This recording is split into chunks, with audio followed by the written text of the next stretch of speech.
Bulgarian. Thank you very much for responding to our invitation, the EPP Group and Group in the European Parliament, so that today we're here with you and we'll discuss the topical issues related to the European Farmers Deal, EPP vision for agriculture in Europe. I'm so happy to see among us so many friends of ours, colleagues. Thanks to all my colleagues, Mr. Andrei Novakov, who we've been working with for such a long time. I'd like to thank the Secretariat of EPP for the organization in Plovdiv and the Mayor of Plovdiv. I'd like to thank him for being with us, Deputy Minister of Agriculture of Poland, colleague Christina Schneider from Germany, who is one of the leading Euro MPs in the field of agriculture. Everybody, all colleagues and friends, ministers, former ministers of agriculture from the agri sector, producers, growers. I'm so happy that we're together and we can discuss all the challenges involved in agriculture. First, I'd like to give the floor for a welcoming address to Mr. Dimitrov, Mayor of Plovdiv, who is our host.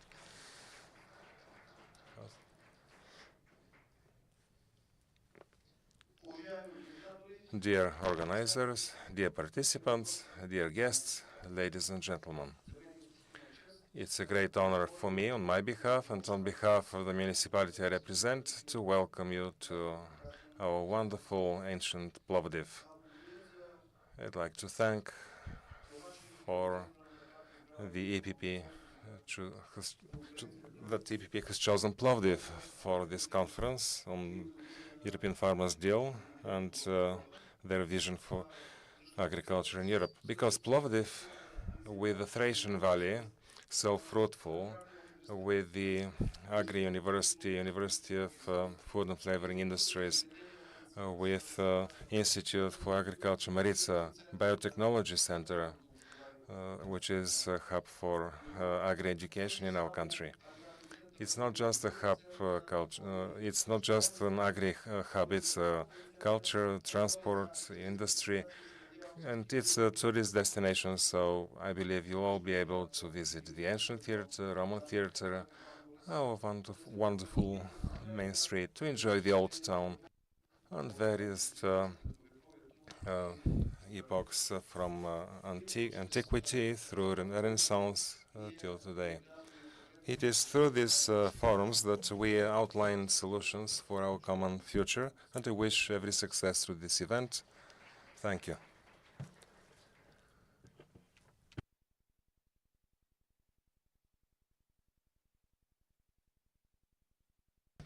Now I would like to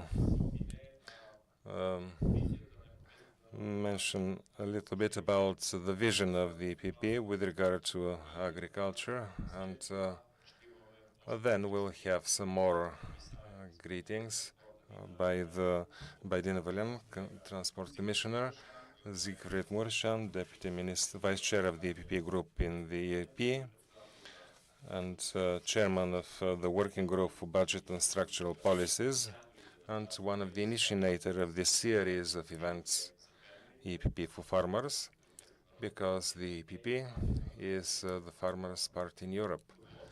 And good security is not luxury, it's basic, essential necessity. We've always supported agricultural farmers, especially when living costs have been increasing and production availability and security are on the brink because of global challenges, and all of us, I believe, is aware of this.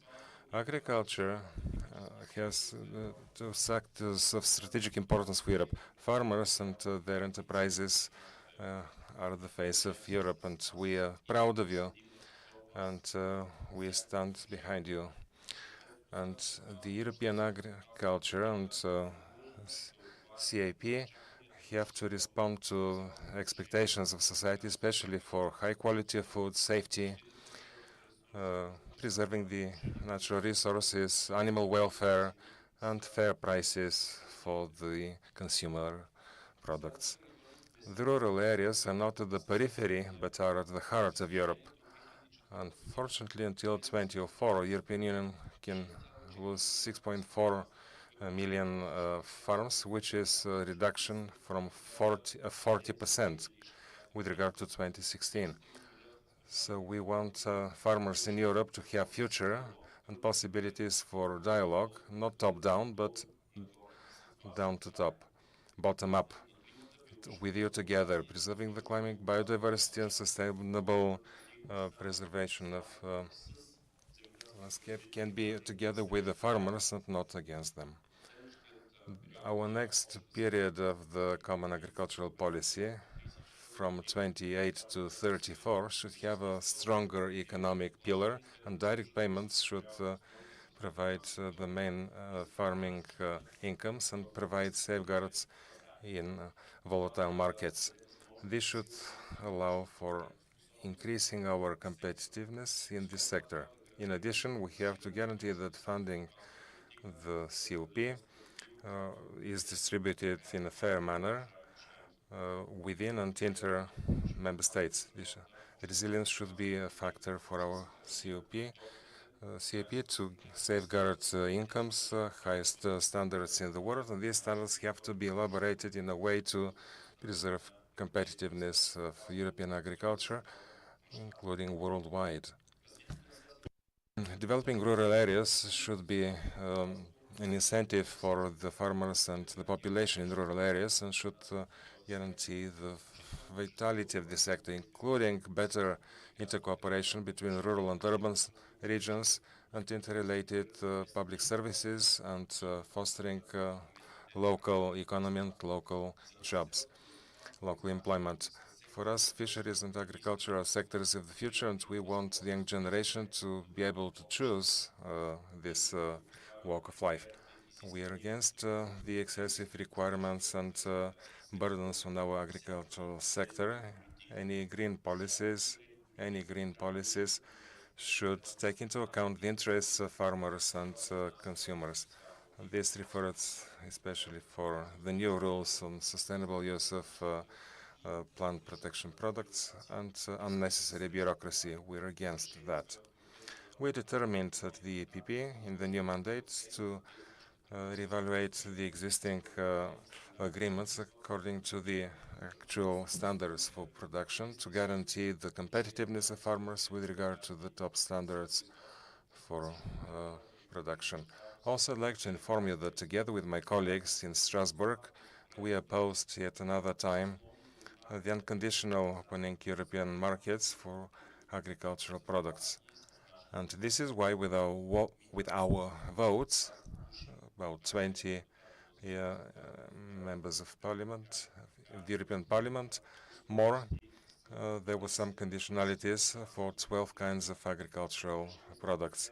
We are determined to stand for real reform, reducing administrative burden, increasing the environmental requirements, and in the first place, stopping the principle budget should follow land, to stop the payments per area, but market-driven markets sustainability or resilience base. These are some of the priorities of EPP and GERP in the European Parliament together in cooperation with the local authorities, with our colleagues in Bulgarian Parliament. The three levels of self-governance, local, national, and representation in the European institutions, can in best way stand for you, agricultural producers. So EPP is Farmers' Party, and we are proud of this, and we are right next to you. Thank you for your attention. Now, I would like to ask our assistants to play the two addresses by Zikri Mureșan, Vice Chair of EPP Group, and the European Commissioner for Transport, Mrs. Adina Vălean, who unfortunately cannot be with us because of European elections today. They are presenting their applicants for the European Parliament in Bucharest. So they had to stay in Bucharest to be successful in our next mandate. I ask for the video address. Important meeting of the EPP Group. Firstly, I'm very happy to address you as a Romanian friend. We, the Bulgarian and the Romanian delegations within the EPP Group, also under the leadership of Andrei Kovacev from the Bulgarian side, we are always together in all major files. The budget of the Union, security, defense, energy, cohesion funds, agriculture, on all topics that are important on the European agenda, Romania and Bulgaria, we are already together, we are always together, we are friends, we are partners, we're always acting together, and this is why I'm very delighted to be with you today, and this is why I would like to say thank you. Thank you to Boyko Borisov, to the party president, to Maria Gabriel as deputy prime minister, to Andrei Kovacev, to all Bulgarian colleagues, members, for the support which we as a Romanian delegation have always received, and myself personally, and to assure you that we will continue to be in partnership, and Romania will always be a friend of Bulgaria. Also on the difficult dossiers, we have together managed to make sure that in just 2 weeks' time, Bulgaria and Romania are joining the Schengen area with the airspace, and together we are going to continue and to make sure that we will achieve the full accession of Bulgaria and Romania to the Schengen area very soon. Thank you for your friendship. We continue. It is a pleasure to address you as Vice President of the EPP Group this morning, responsible for agriculture. And we have initiated, as a group, this series of events to come with a group on the ground, to discuss with farmers, to listen, to discuss with locally and regionally elected officials about agriculture, because, dear friends, let me tell you the truth. These 5 years in the European Parliament, the EPP Group was the only political force defending agriculture and defending farmers in Europe. The left groups, the green groups, the more liberal groups, they have many of their voters in the cities, and simply they did not care about rural areas, they did not care about villages, they did not care about farmers. And we are also the only ones to put forward an agenda for farmers, for agriculture, for the next 5 years. And let me tell you what are our proposals in support of the farmers for the next years in Europe. Firstly, no decision should be made which has an impact upon farmers at European level without the farmers being consulted before. A functionary in the European Commission in Brussels does not know better what the Bulgarian farmers, the Romanian farmers, or the farmers in other corners of Europe need than the farmers know it themselves. This is why we say the farmers should be listened to, they should be heard, they should be included in every decision that is made on agriculture at European level. Number two, no decision should be made on agriculture without having an impact assessment before, without knowing the impact, and if farmers need to adapt, they need to adjust, if they have costs, then support from the European level should come. Always when Europe makes a decision with impact on agriculture, the impact needs to be known and the support needs to be there. Thirdly, reducing bureaucracy. Farmers need to farm, they should be on the field farming, producing, they shouldn't be in an office filling in all types of documents. We know that decisions put forward in last years made things more complicated for farmers. There were more restrictions, more bureaucracy that needs to be eliminated, and we already started with this now. Then, fourthly, we know that Europe is the continent with the highest quality of food on the world. We know that the high quality standards, the high food security standards are a result of the way in which farming takes place in Europe, and we have to say thank you to farmers for this. We need to secure the quality, but we also need to secure the quantity. We need to produce more in Europe, not less. This is why our EPP Group said no to the nature restoration law, which would have reduced the surface available for farmers. This is why our group said no to the pesticides proposal in the form in which it was proposed, because that would have endangered production as well. We need to keep the quality high, but we need to make sure that we increase the quantity. We need to produce more in Europe, not less. Then, number 5. invest in the rural areas as a whole. Rural areas are farmers, but there are many people who live in rural areas who are not working in farming, and the rural area as a whole is important to us, to the EPP. This is why we will invest in public services, in schooling, in healthcare, in infrastructure, in digital infrastructure, in villages as in cities. There should not be a discrepancy between the living standards in a village and the living standards in a city. Number 6, support farmers in times of crisis. If there is any type of crisis, natural catastrophe, price volatility, the European Union needs to activate the crisis reserve mechanism and support farmers. And number 7, we are supporting Ukraine.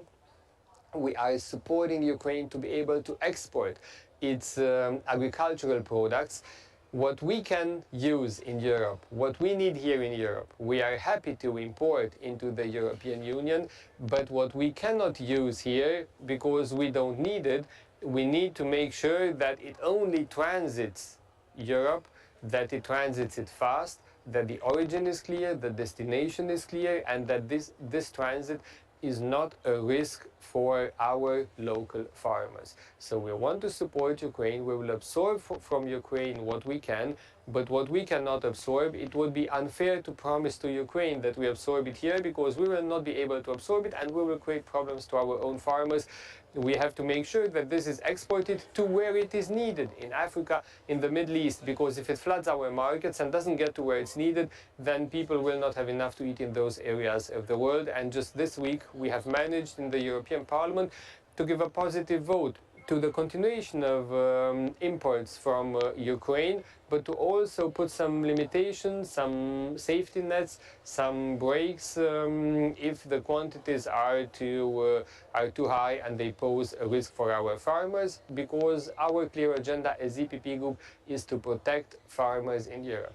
On this note, thank you very much for coming to the event today. We are looking forward to listening, to hearing to farmers today and in the upcoming weeks. We have started as EPP Group this series of events some weeks ago. We are in Bulgaria now. We are going to Ireland. We're going to Italy in the next weeks. Thank you very much for your hospitality today. I'm looking forward to also seeing you in person in Bulgaria very soon. Thank you. Ladies and gentlemen, thank you for inviting me to the EPP Farmers event. Those who know me well will tell you that I appreciate a frank and open discussion. So I sincerely regret that I cannot join you in Plovdiv today, but I'm with you in spirit and look forward to hearing the outcome of your discussions. I'm the European Transport Commissioner, not the Agriculture Commissioner, but transport and agriculture go hand in hand, and they are both essential for our country's economies and the well-functioning of the internal market. And even I would say that no one would dare to contest the farmers' importance in our societies. Their needs remain considerable. Last week I was in Bucharest for the EPP Congress, and I put on the agenda of this Congress a resolution on rural mobility. My colleagues from Spain, member of the European Parliament Montserrat, and from Croatia, Vice President of the Commission Suica, were co-initiators of this resolution. I focused on the rural areas and not other topic, because I believe it is important to look seriously on how we could revitalize the rural communities around Europe and, in consequence, to invest in the future of our agriculture sector. In the resolution, I requested a significant investment package in reliable transport solutions to reduce the isolation of the rural areas. I know very well that you, farmers, need better access to your markets inside your regions, country, and the entire European Union. You are dependent on the logistic chains, and the logistic chains are dependent on good infrastructure. I'm an Eastern European myself, a Romanian citizen, so I have first-hand experience on the difference between East and West infrastructure. As a Transport Commissioner, I have tried to narrow the gap. I have created a task force for Bulgaria and Romania to assist and help them in attracting significant funds for road, rail, and inland waterways infrastructure. I also acknowledge with disappointment and frustration, like the European Commission in its entirety, that my country and yours are suffering from a competitive disadvantage inside the EU single market. We have fulfilled all technical conditions to join, but we remain prisoners of political interests. We'll continue to fight for all restrictions to be lifted as soon as possible. The European Commission was always crystal clear. Bulgaria and Romania fulfill all criteria. I understand fully that without proper connections to schools and hospitals, to leisure and culture, your sons and daughters most likely will not follow into your steps. If we want younger generations to pursue careers in agriculture, to innovate in this field, to improve with their energy and knowledge the sector, we must offer them the right conditions. Thank you once again for inviting me to share my thoughts with you. I wish you fruitful discussions.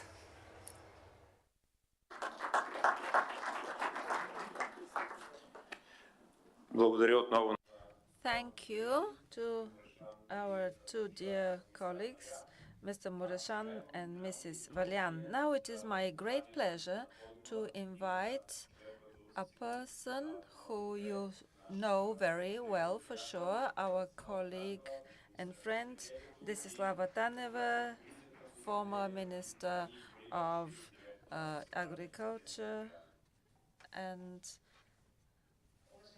dear colleagues, good morning, everyone.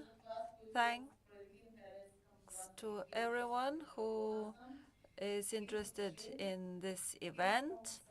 I would like briefly to tell you what is the purpose of this roundtable, what I would like to achieve by the end, and this can happen with your participation.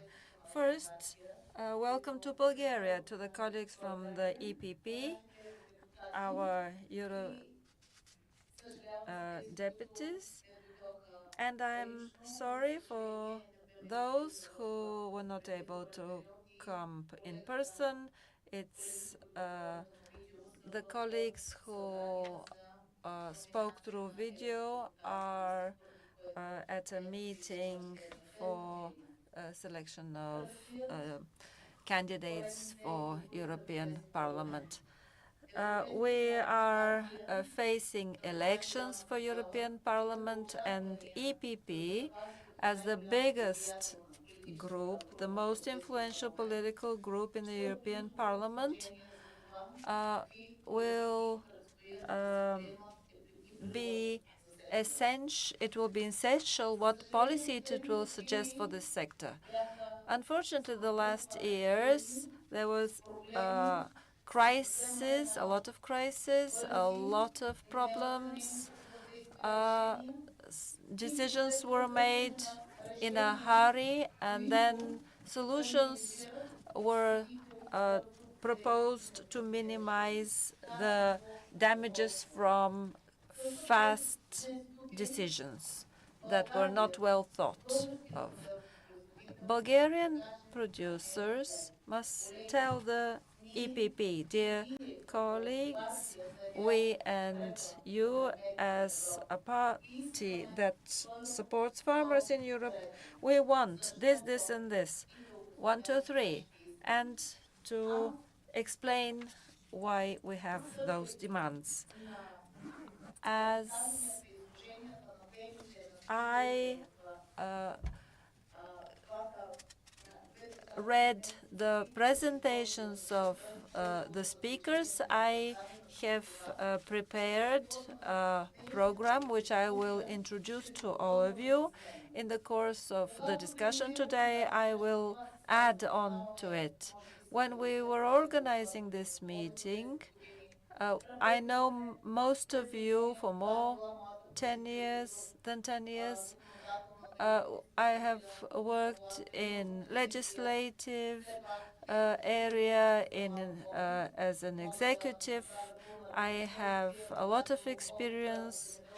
I have a full retrospection that can cover how I entered from agribusiness to legislature.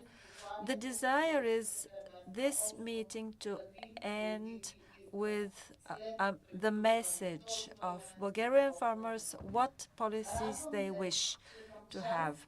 I'm very happy to be part of the political family of the party that defends the interests of farmers in Europe and Bulgaria, because my life is dedicated to this sector. So in this political family, it's normal that I am part of it.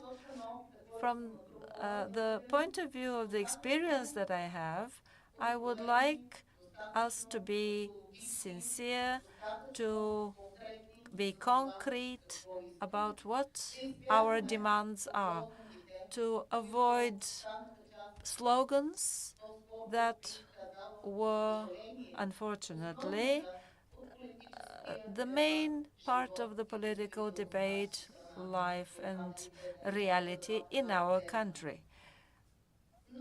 But behind the slogans, if there is nothing concrete, nothing factual, unfortunately, we suffer damages. Times are complex. I'm convinced that every farmer in Bulgaria acknowledges the need for strong European policy, strong European market, and strong European Union. This can happen if we have educated, well-grounded decisions, taking into consideration the impact assessment on the society and the union. We have to speak the truth. I'm glad that in my more than 10 years of experience, I have had the opportunity of speaking the truth, of speaking my mind. I ask you to have a dialogue. The panelists that were invited, thanks to the Euro deputies, members of the European Parliament who organized this event, cover farmers in our agriculture, in animal farming, industrial animal farming, and in science, without which, considering the challenges that we're facing due to climate change, the farmer cannot plan in the long run. They will present their visions for the policies that are needed so that European Union can achieve its aims, namely strong agriculture, strong market, strong union. For trust in European authorities, these are processes that are interconnected. That's why communication is important. I want to declare with great responsibility, without boasting, I have to say that when there was a need, when I was a minister, I have always received full support from EPP, from our commissioner, the European Parliament members. Andrei Novakov is here. There are people related to rose production. We were not even part of the ruling party, but the debate was launched. Change of parties in Bulgaria, no matter what government came in power, a lot of things were lost. It's important for the policies in every country, especially in our country, to have a political family that is sufficiently powerful and a national government that can work in synchrony. I would like to thank our group. As with the Rose, without the support of the European Commissioner, Gabriel, we wouldn't have been able to protect the interests of our producers. There are many parties, different interests, and this is one of the genesis. Different interests are provoked by the different structures in the member countries and the differences in the tools for support. And this makes debates more difficult on a European level. But in practice, the sector is very highly regulated in the sense that the basis is most important. That is the common European framework. In order it to be adequate and applicable by Bulgaria, we have to take part in the debate and to make sure that our voices and needs be heard. We have similar interests with Romania, which is fine, and also with other member countries. We have certain common demands. I said all this with the idea to tell you, no, don't worry, be brave, ask questions in the course of the discussion after the panelists, and as Bulgarians, as Bulgarian farmers, we need to say to you, on behalf of the EPP, we know that EPP is the party which is directed towards farmers, and I hope that the conclusions that I have prepared will be amended and completed, and I will send them to each one of you by the end of today. And I hope that further on, after 3, 4, 5 months, whichever government rules, we must have this as our basis, and whoever goes to Brussels can tell them we've demanded that. So we need adequate care for the Bulgarian farmer. This was what I had to say. I will listen carefully. I know there is an organization here about how to give the floor to someone. If there is a problem, I'm willing to help.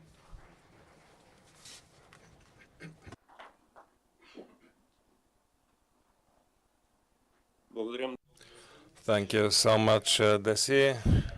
Really, in this most practical manner, after our event, to have your demands to us, and we, as your defenders, can implement them, can take care for their implementation. Now I have the pleasure to invite to the panel the participants in the first panel, entitled No Farmers, No Food, Ensuring the Economic and Social Prospects of EU Farmers via a Strong, Well-Funded and Fair Common Agricultural Practice. I'd like to invite Mr. Vasil Grudev, former Bulgarian Minister for Agriculture and Food, invite him as a moderator. Together with him, Mr. Ventsislav Urbanov, Chairman of the Bulgarian Association of Agricultural Producers, also former Agricultural Minister. My very good colleague and friend, Frau Christine Schneider. Моля, заповядайте. Please. Christine is member of the Committee on Agriculture and Rural Development, and Dr. Petya Petkova, Chief Executive Officer of Bulgarian Poultry Union. Please welcome to the panel. Before we start our panel, I have the pleasure and great thanks to invite Mr. Adam Novak, who is Deputy Minister of Agriculture and Development of Rural Areas in Poland. We have a lot of common ground in agriculture with Poland, and I'm extremely happy that Mr. Novak is together with us here in Plovdiv. Please, Mr. Novak, give the beginning of the first panel. Deputy Minister of Agriculture and Rural Development, Poland. Members of EPP family, dear farmers, dear guests, dear Bulgarian friends. It's a great honor for me to make this introduction to panel with honorable guests, with experts from all the Europe, from Bulgaria. So thank you for inviting me to this important debate. This debate will be important for Bulgaria, for the European Union, will be important for farmers and for consumers, because now we need in the European Union discussion about future of common agriculture policy. We need discussion about European Green Deal, because we need European Farmers Deal. Because now European farmers need this kind of care from the European Union. So farmers across the whole European Union today face challenges that are crucial for the future of the sector. So we note with concern that the common agriculture policy to an increasingly lesser extent perform functions related to agriculture and to an increasingly greater extent those related to climate and environment. It also has a decreasing share in the European Union budget. 2023 was the first year of an implementation of the recently reformed Common Agriculture Policy, CAP. At the same time, discussions began at the EU Forum on further changes and the shape of this policy in the future. Unfortunately, these days we have a lot of protests in all the Europe. So we need new form of dialogue with European farmers. We have to respect voice of European farmers, Bulgarian farmers, farmers from every country in the European Union, because they know the best how big are challenges and what is the best for farmers. Because this social group is the closer, the nature is the closer to environment.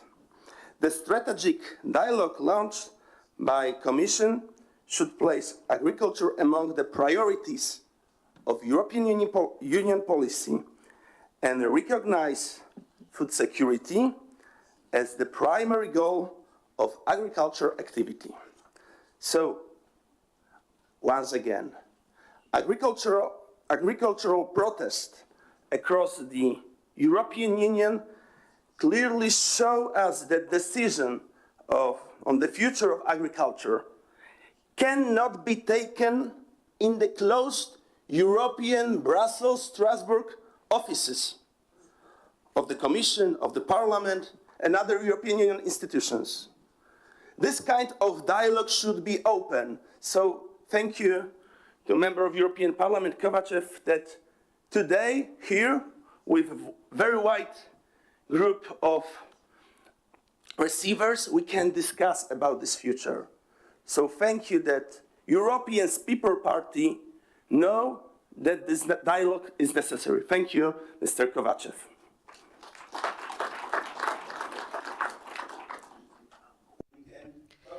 Можем да говорим за решения, но трябва да говорим, да започнем дискусията с фондовете, с средствата. Не може дискусия без говорене за средства.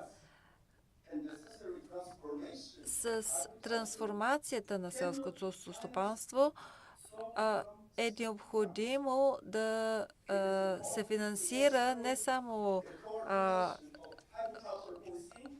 с средства от ECP.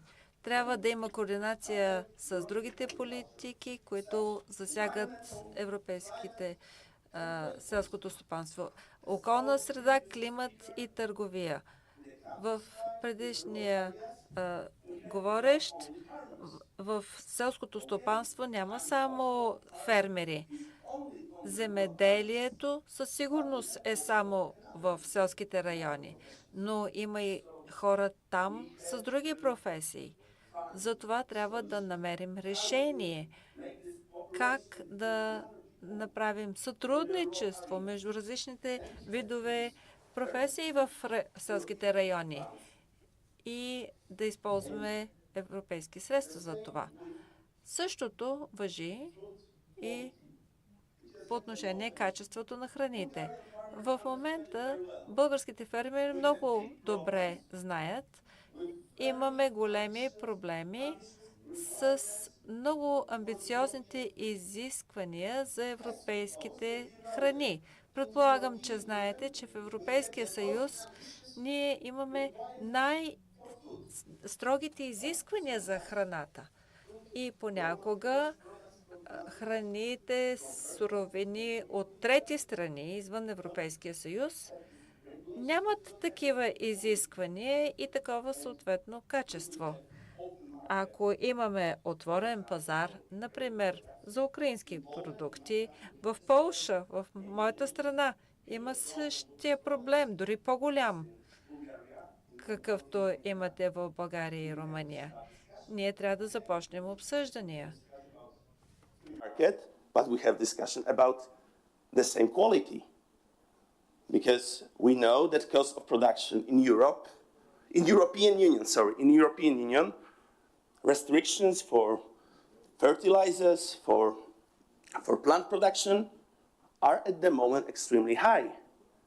And there is one of the biggest, of the loudest points of protest in all the Europe.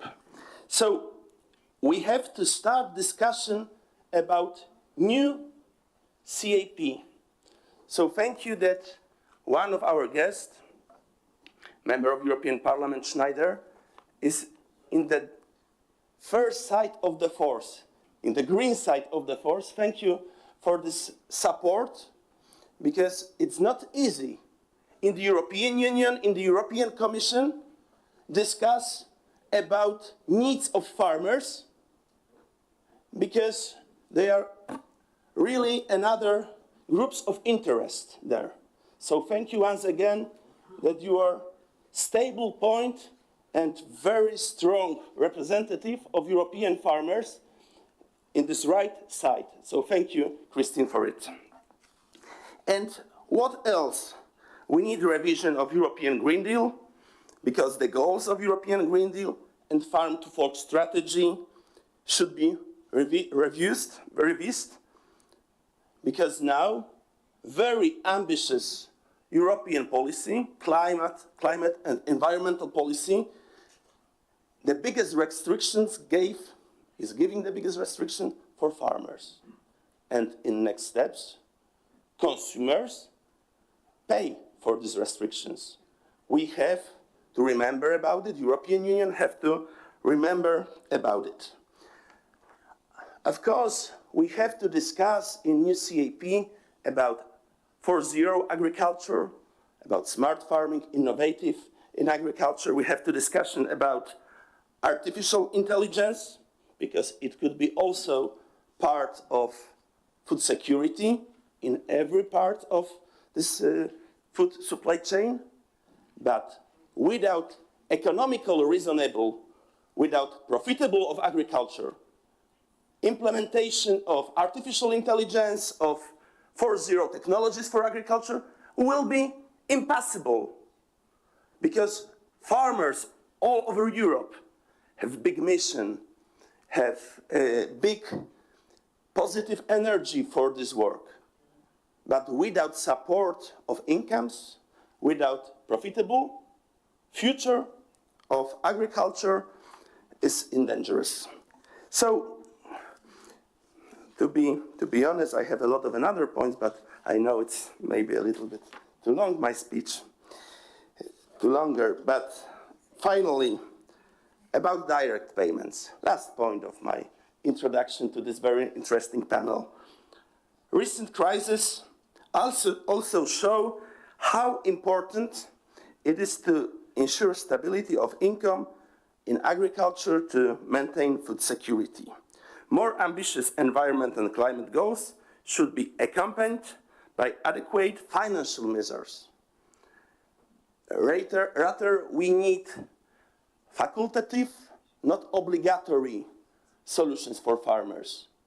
We know that GAEC norms are too often are a big pressure, is a big restriction for European farmers. Why? Because GAEC are obligatory. If it will be facultative, it will be easier because farmer can give additional incomes from this part of support. So, for many years, direct payments have not been subject to indexation. Bulgaria is one of the youngest members of the European Union. Bulgaria, Romania. In Poland, we have this year 20 years of membership in the European Union. Bulgaria, few years shorter. And now we have to discuss how to make this indexation of direct payments. Their effectiveness as an instrument of income support is decreasing, especially in a situation of rising costs and more frequent crises. So, dear friends, dear guests, dear panelists, last card. It is also our duty to ensure that European agriculture does not lose its competitiveness in relation to other parts of the world, including countries acceding to the European Union, like Ukraine. It's also an important part of discussion because we know that European Union agriculture is not ready to the same, in the same market, to be in the same market with Ukrainian agriculture. We have to start this discussion. It's also the role of our family, European People's Party. We have to support Ukraine under Russian aggression, but we have taken care about our economy and our agriculture and our consumers. So it's a big challenge for European People's Party. Thank you for your attention. And let me invite you to the very interesting and I hope fruitful debate. I'm sure that we will hear many interesting voices that might become a starting point for designing changes in the agriculture of the future. I also send you greetings for Polish Prime Minister, previous chief of EPP Donald Tusk. I also send you greetings for Polish Ministry of Agriculture, PhD Dr. Czesław Siekierski, and I wish you very fruitful and good debate. Thank you for your invitation.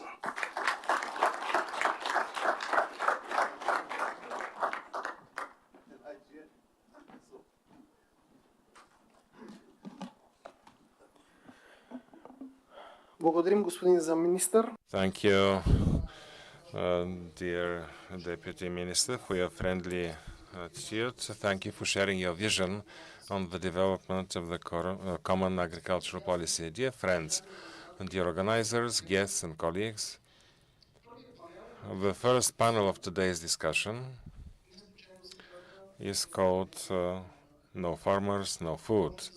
This may sound shocking that we need to have this as a motto, but it has two planes here. Firstly, addressing the European societies. Let me go back to that point later. And secondly, all of us have to be aware of this, where we are, where the CAP used to be, where we are today. And if we speak from point of view of statistics, the numbers are really shocking. In last year, when the census of European farmers was completed, as for today, we have 9 million farmers in the European Union who provide 17 million employed people in agriculture. These numbers represent 31% reduction compared with 2005. The trend, unfortunately, is the same for the next census. If right now we are not aware that no farmers means no food, the trend is such that Europe will lose its sector, which is at the heart of all Europe. And I'm so happy that European People's Party has developed its strategic document to develop farmers and farming and agriculture in the next framework, namely with a focus on agriculture. Preparing today's forum, I can very clearly delineate 5 crises that each farmer is experiencing in the EU. Firstly, this is the crisis that makes all farmers now content to lose themselves, and this is related to insecurity of income and growing costs. Yes, it has been caused by new geopolitics, a number of crises over the recent years, but it does not allow farmers in Europe to project themselves into the future and see their economic prosperity there. Without this, we'll keep losing farmers. The second crisis, which every farmer faces in Europe, is related to the burden of additional environmental, administrative, and any other regulations that harden the process of producing food. Farming means producing food. Everything that we have on top of that is a burden for the structure of farming. The third crisis is related to the outcome of producing this food. Markets have been disrupted right now, and we have free trade agreements with third countries without a clear assessment of our commitments, without a clear assessment of what this costs our farmers to produce a certain kind of product, and where they would be competitive with all that liberalization of the markets. And here, I just want to add a detail what Andrei mentioned. It's about the changes imposed by the EPP Group related to the agreement with Ukraine being elaborated and another 12 products to be monitored for certain protuberances on the market and opportunities for the member states when the average income amounts for these 3 years. Member states can terminate unilaterally this liberalization. Not to terminate it, but to get the tariffs as they are under the common agreement with joint agreement with Ukraine of 2017. This is a big breakthrough, and we have to protect it as such. The fourth crisis of the 5 I mentioned involves climate uncertainty. We've always stated that the European farmer is not part of the problem related to climate change, but is part of the decision of problems related to climate change. Combating climate change should not be imposing sanctions on limitations on farmers, but should help farmers combat these climate changes. Why? Because the farmers are at the forefront, and farming is the first sector that suffers from such changes. And here Europe, as a union, has a lot to give to our farmers.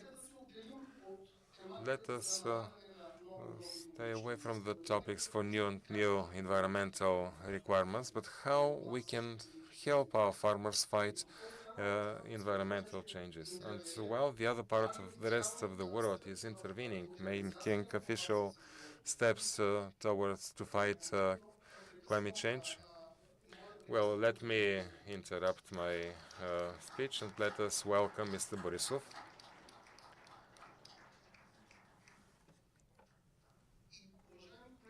So, dear colleagues, the fifth crisis, which exists in Europe and every farmer on our continent is facing, is something that we have not talked about, something which we are probably not aware of, which is the foundation of the European societies involving agriculture. We have to be clear that over the years, European societies stopped looking at with this real genuine support for farmers, for farming as it used to be. All of us have to be aware of this, that without European society to be compassionate with the commitments, with the nostalgia, if you wish, on farming and producing food, we will not be able to safeguard that common agricultural policy that we genuinely need. Therefore, we need to work towards restoring trust of European society to farming and farmers' work. On this space, I'm really happy that the EPP, in its strategic document to develop the Common Agricultural Policy, and in the next programming period, in 2028, we have in our strategic document, in black and white, the commitment that EPP will defend a stronger Common Agricultural Policy, automatically stronger budget. This is the first compulsory element without which we cannot speak of developing a Common Agricultural Policy. Better budget, this is a commitment of EPPs. Secondly, we are all aware that the strategic dialogue with farmers is the key issue to develop policies. The Common Agricultural Policy is for the farmers and it has to set the framework for their labor. Therefore, European Commission began the serious dialogue for strategic dialogue with the farmers. Thirdly, we have a commitment which has to be more clearly defined. This is the term that we've discussed, to simplify the Common Agricultural Policy. Dear colleagues, we've been simplifying it for 20 years now, and if we look at where it is right now in terms of administrative burden for the farmers and where it used to be 20 years ago, we'll see that it's been so complicated that even we cannot remember what it was at the beginning. Our farmers, I'm sure you all believe, what our Common Agricultural Policy used to be as administrative commitment by the farmers and what it is today. Last year we worked on a big analysis of how far today's farmer in Europe, how much a farmer spends per year on administrative labor. And it's shocking. The outcomes are shocking. Every working week, European farmer spends 2.5 days in administrative work. And while for the big farmers' structures, this is possible because they have the administrative capacity. For the backbone, we speak about the small and medium farmer. This is a burden, unbearable burden. And this is why our commitment would be every new reform to be related to simplifying, which should be measurable, to reducing the administrative burden for the farmer in terms of hours for red tape. It's all in our hands, and we must have this as a commitment. Having said all that, we must also say that, and we have put it in the document by the EPP, it's time for a new design of the Common Agricultural Policy. But we do not understand the introduction of the new policy to have 42 more to the 58, so they become 100. But we understand this as a new one, different from the principle for direct payments, and starting a real support for market sustainability and resilience of the farmers as one pillar, and the second pillar, complete coverage of the risk in agriculture, both market risk and climate risk. and we owe this to our farmers.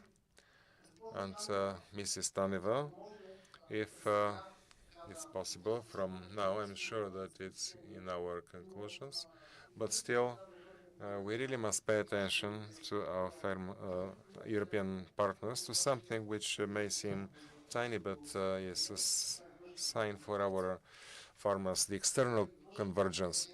The external convergence difference is having the average level of support in Bulgaria compared with the average level in European Union, which is a step we must take so that we very responsibly communicate with our Bulgarian farmers. This difference is not that big, but symbolically, although symbolical, we must do this at our next for our next financial framework. This is our vision to develop the sector of agriculture. And now we'll start the first panel. Or maybe first we should give the floor to Mr. Borisov before we go into detail of the presentation.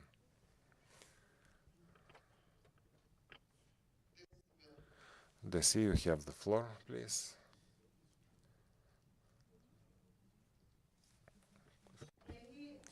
Dear colleagues, I will present. I planned, during the address I said, on the basis of the vision of people who are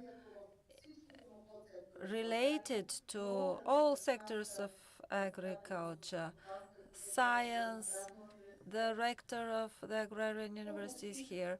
I summarized on behalf of the farmers community of Bulgaria our demands to the EPP, which is part of our family.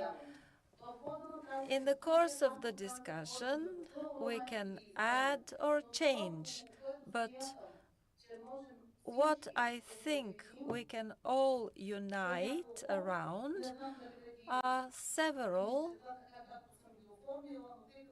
demands which I plan to send to the EPP officially after the conference. The Bulgarian farmers acknowledge the need to respond to climate change and environment, but this must happen through incentives and not punishments. Second, Bulgarian farmers acknowledge our civil duty to support Ukraine, but this does not should not deter our own production. We support the accession of Ukraine to the European Union, but we need to harmonize the standards. We wish to preserve equality of common European market following the market cooperation requirements. We want support equal to the support of other member countries. Payment of support after accession of Ukraine should be reformed. Even if there is a higher budget, the support to farmers will not guarantee their survival. We think that payments must be for market sustainability and must be the same for all member countries.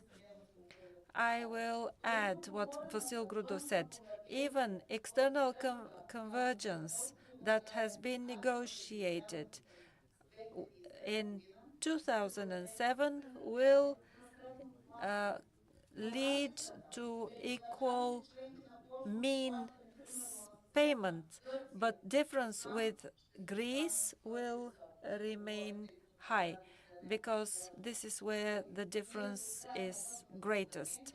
At the end of external convergence, we need to reach the average level. So in the next program period in Ukraine, the accession of Ukraine, we must understand that the way the support should be distributed to farmers. Bulgarian farmers definitely declare that they want simplification of CAP and reducing bureaucracy. All this must be part of the change of the approach, that public benefits that a farmer gives to society for social sustainability as contribution for ecological production, preservation of environment. The policy must be simplified, not made more complex as is now. The wave which surged through Europe, the wave of protests that surged through Europe, is a result of this. Farmers find it very difficult to survive. The green part was not understood by the farmers. Decision-making related to supporting the Ukrainian people, which every person supports, but this will disrupt the market. And the farmers paid the price and suffered from this. That is why Bulgarian farmers insist on restoring equality of the common European market.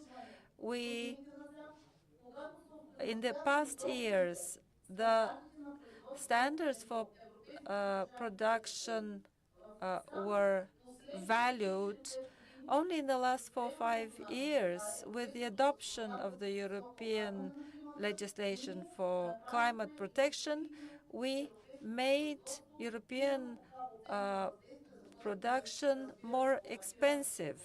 This is a problem, but the percentage is not clear. Maybe around 30 to 50% was increased. The costs were increased just because of the new standards for agricultural products. So in order not to damage the market interest of our farmers and European market, we want to have a monitoring of the functioning agreements, to re-evaluate them, to have equality. Bulgarian farmers are aware of the need for introduction of innovations to fight climate challenges and the environment. Although the trend in the last years is to increase the budget for science and innovation, we need to make extra efforts, and we need extra budget and tools through which the state must support science in agriculture. This is how challenges will be met. Bulgarian farmers insist to derogate all the standards that were introduced as obligatory. They made production more expensive and in some regions are impossible to apply. Decisions that are taken to respond to the demands of the farmers. These are good decisions. We're all waiting for them.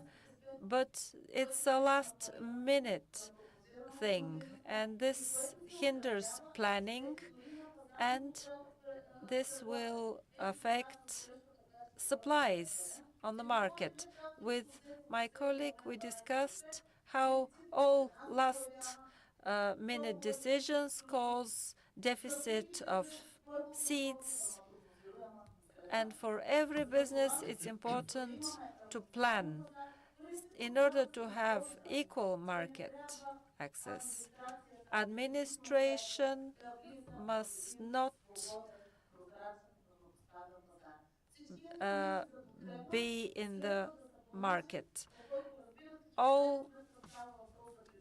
It's all about budget after all, but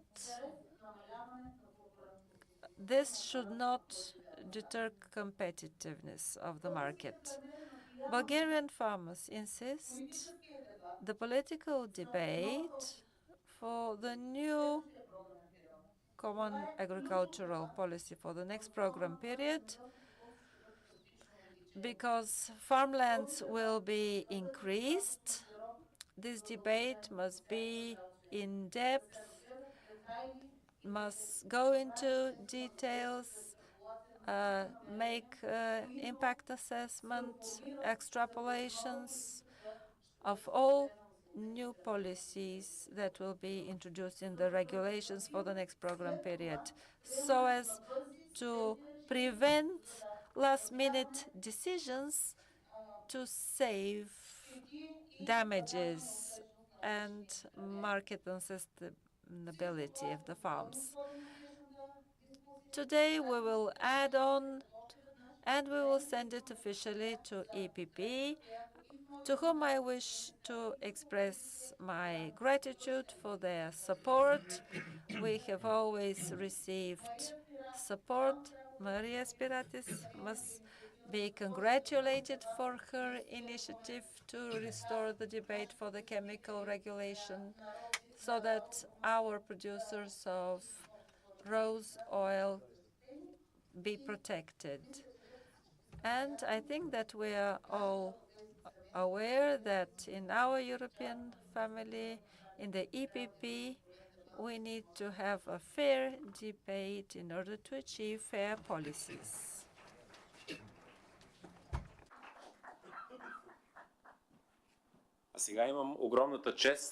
Now it's a great honor to give the floor to the chair of the GER political party, Mr. Boyko Borisov. Good morning, dear guests, friends, colleagues. We've known each other for a long time. I'm not going to be to keep a high style of speaking, but many years ago, when we first met, let me give an example, with the heaviest economic situation, with paying for the fertilizers, etc. And over the last years, plant protection, and over the last years, there hasn't been political debate, and on the territory of Bulgaria, nothing has happened. A number of protests, most of them mocked, and that's the result. Perhaps I would have skipped this event because I like to speak of things that I can personally do and guarantee for. The occasion for optimism, however, is after the Congress in Bucharest and the manifests adopted by the EPP, which is a kind of guarantee that our experts, whom you can see are way better than the others, but have been adopted by our colleagues. So I'm not going to give qualifications, but I will quote.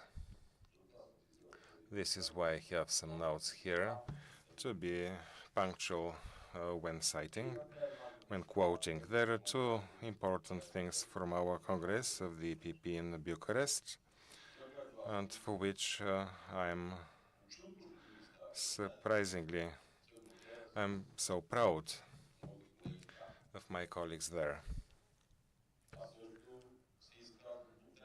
I also spoke on the topic, but what matters for Bulgaria, over the last 3 years, our word was not heard anywhere. And, during our rule, all big international events, Central Eastern Europe and the Balkans, were held in Sofia or in Varna. What our leading candidate says in Bucharest, and what was leading for the parties, and I believe for the colleagues Hristo Ivanov and Atanas Tanasov from Democratic Bulgaria Party, because their MP is a part of EPP. Hristo Ivanov is a candidate for that. And this is not just to have behind your back the blue background, but also to have the commitments, to rise up to the commitments the party has made to Bulgarian voters. It's a longer quote, but I'll focus on the more substantial parts. Ms. Ursula von der Leyen, whom we all voted unanimously, she said, we must make the conditions for doing business easier. We must have confidence in our companies and provide conditions for them so they do their business in the best way possible. This means less bureaucracy. So now there is faster procedures, which means now they're heavy. This also means to pay attention to the SMEs, which are the backbone of our social market economy, market-driven economy. Trademark of the EPP, we should give the companies business the liberty to set up innovations and good employment. This is leading for the EPP. The second is security, securing the borders, illegal migration. So all this holds true for the farmers and rural areas. Farmers tell me of big challenges they face. They wake up early in the morning, they work hard to produce high-quality food that we consume. Now this is really true, but this is what Ursula von der Leyen said, and it's at a high voice, a voice that can be heard even more than mine. So last month, a farmer told me that sometimes they are forced to sell their products at a price lower than their production cost. This must not be. This must be eliminated. So security of our food depends on the food of our farmers, on their. So their systems should be back to sustainable base. So the heavy work by the farmers should be paid for. They should see the good point, and we EPP must be clear that we'll stand by our farmers. It sounds better, right? Because this is also the candidate for chair of the next European Commission. It sounds differently. Now, what our chair says, Manfred Weber, I'll have it in a more structured manner. We appreciate market hardships for farmers as resulting for decisions to support Ukraine. I'd like to thank members of the European Parliament because that decision was passed at the European Parliament thanks to our votes, such as commerce for agricultural products exempt from tariffs. And now, Ukraine was attacked by Russia, and therefore, along military support, we from GERB are relentless. It must be provided, and everything that has taken place is thanks to us along those lines. However, when we are to protect the health, the business, the health of our consumers, the business of our companies, the European conditions rule, and we cannot close our eyes to different pesticides, to different treatments, to powdered milk, or whatever, flooding our markets. It's clear and precise. We have nothing against Ukraine. But what matters is the military support. Everything else is market and defending the customers, the consumers. I'm saying this to make sure some of the media do not misunderstand my words. So we appreciate the hardships resulting from applying the Green Deal for a short time, and after insufficient debates and cost and compensating the farmers' commitments. Farmers have discussed this. We are determined at the EPP for the new mandate of European Parliament to have the existing trade agreements according to the standards of production to guarantee, to ensure the competitiveness of the European farmer, the Bulgarian farmer, the highest standards of production. Also what we have said, but this is commitments by our leaders. Manfred Weber, chairperson, the deputy vice chairperson Maria Gabriel. We are determined to stand by this for a real reform, reducing administrative burden, alleviating environmental requirements, and firstly, stopping budget follows the land, terminating payments per area, and for market resilience of the farm. Stronger role for risk management. This is something we have not had since we have put it on our program. So this is why I said this at the time an optimist, a moderate optimist, because once this has been passed at the Congress of the largest party in Europe, I'm addressing you. Think about these elections for members of European Parliament. I don't want to be an agitator, but take a look which member of the European Parliament from which group, EPP, Social Democrats, Liberals, how they voted. And then make up your mind who you're going to support with your vote. Because if we have fewer members of European Parliament, we may strongly wish, but nothing will take place. Likewise in Bulgarian Parliament, with 69 members of Parliament, nothing of what you want we can stand or we can defend. It's just a couple of months from now that you will have the opportunity with your thinking heads to make up your minds what you're going to support with your votes. For a couple of years, Mr. Verbanov and I warned, but this concerns you directly as companies, businesses, companies. The reckless spending of money and also mocking us for conservative financial policy. The support for the business, low taxes to cleanse the economy, the flat rate, to allow for the business, for the farmers to reinvest. In the recent 3 years, that was deleted, together with the votes of the Bulgarian people.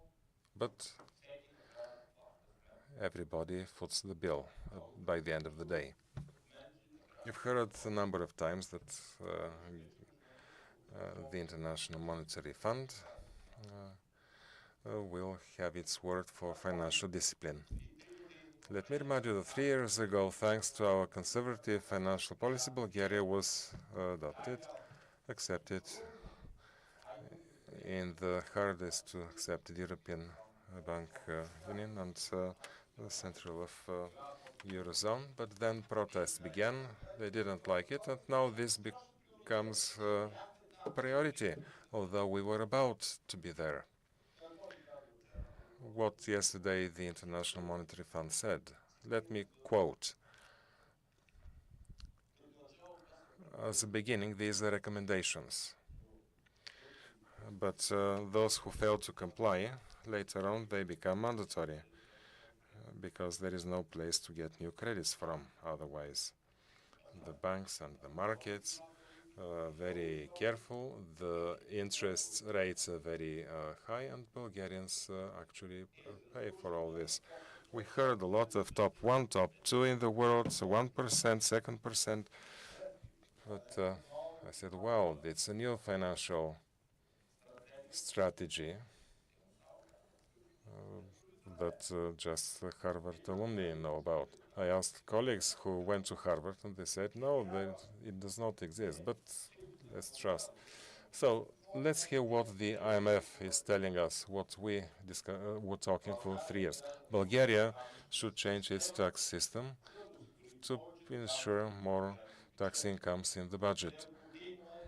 It needs to resume the 20% of VAT for everybody, for all sectors, to do away with the flat 10% rate for the physical entities by introducing progressive taxation scale.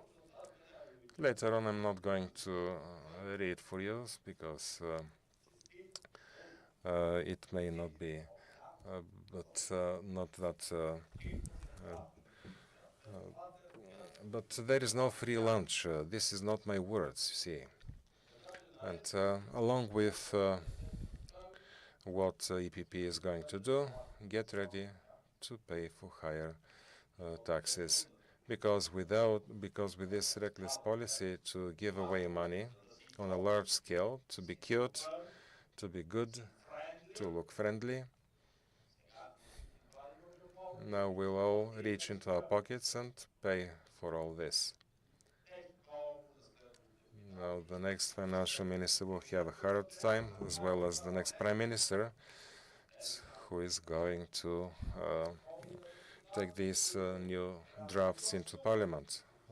Also for MPs who will all have to vote for all this. This is it, my dear colleagues. This is what is ahead of us. No matter how some of you or other parties may not be happy, this money will come out of everybody's pockets. Those who work more will pay more. The true principle of socialism. You work a lot, you pay a lot. You do nothing, you receive more. You receive grants, social welfare, and so on and so forth. It sounds so nice. But those who drive the business and the economy, those who create GDP, they pay too much.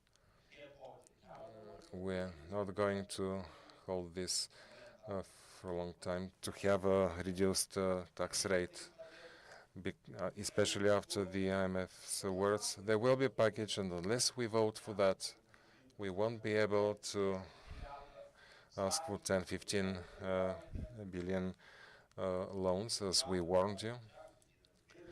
And some people said, you do not get this. Actually, everything is for the people. Yes, it is, but by the end of the day, somebody has to foot the bill, and that's Bulgarian business. Yes, there will be proportions, but it's results. We start harvesting the results of our labor, in inverted commas. So, migration, you saw, that was for the land Schengen. 3 years we were at the foot of the Eurozone, 0 illegal migrants. What didn't they like? What didn't you like, actually? What did you change? What do you still want to change? The taxes too? What else? Tell us so we can do it.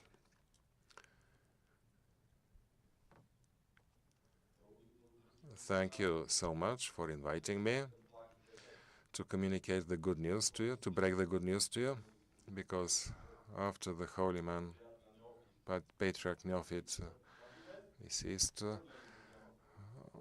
then also came that from the IMF. The bad news, follow and follow. in a row, but they're not. It's not them to blame, neither geostrategical or whatever. It's us. I wish you a nice day. Also, make good decisions, and I commit to have all this. And Maria Gabrielas, deputy chair of the party, and Roman Christoph also is very busy right now.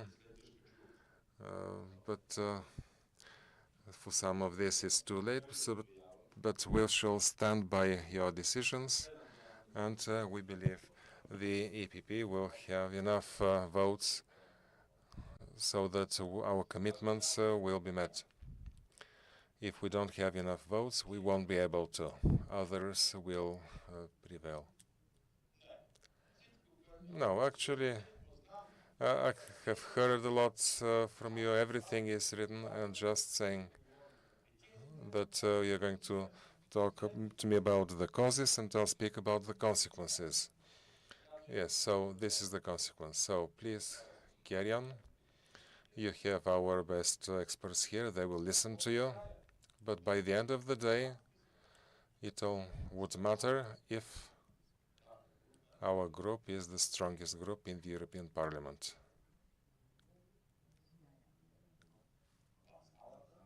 In this,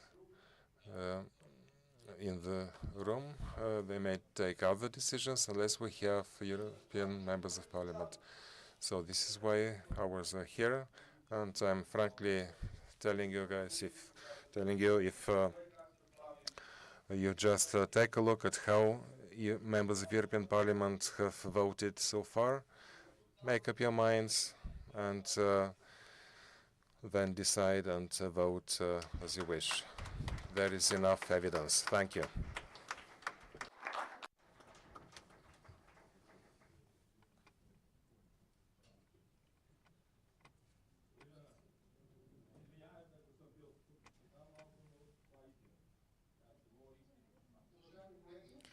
Dear colleagues, we will proceed with the first panel. We wish to thank our chairman, Mr. Borisov, for committing to the common agricultural policy, because our friend Christina Schneider from the European Parliament must catch her plane. I would like to change the program and invite her to present the vision of the European Parliament regarding these problems. Christina, please. So much, and I'm so sorry that I have to leave really punctual, because in the night I have an appointment with 300 farmers in my constituency, and it's very, very important that I discuss with them. I'm from Germany, and I'm so glad to be here today to discuss with you about agriculture policy and about the topics in the next years. And for me, my grandfather was a wine farmer, so I was very connected, very near to agriculture and agricultural policy since the beginning of my life. And we could discuss today in the panel with the headline "No Farmers, No Food." And in the first place, I think it seems a little bit strange that we have to underline this, because normally everybody should know this and should be aware of this.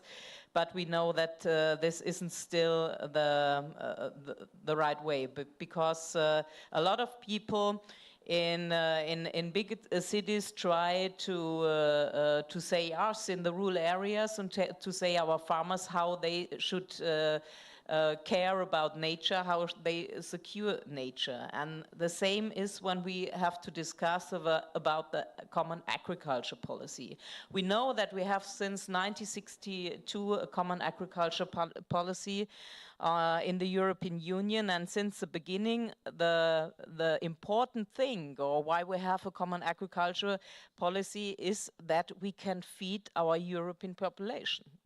But in the last year, about a long period of peace and wealth, I think a lot of forget what really the sources of our common agriculture policy is, because our farmers have to produce very high quality food and have to secure our food security. And this is really the important task about common agriculture policy. And we all know that our farmers secure our climate and our nature. But we have to underline this more and more, and have also to say that a good agriculture policy means also to bring jobs in our rural areas, and that our rural areas can be alive. And that's really the time we think, the members of the EPP, not only in the Agriculture Committee, in our whole political family, that we have to change politics in agriculture area, and that we have also to change our politics when we look to the common agriculture policy. Because in the last year, we were too many focus on bureaucracy and how we can control everything. And we didn't really ask our farmers how common agriculture policy can function in the practice.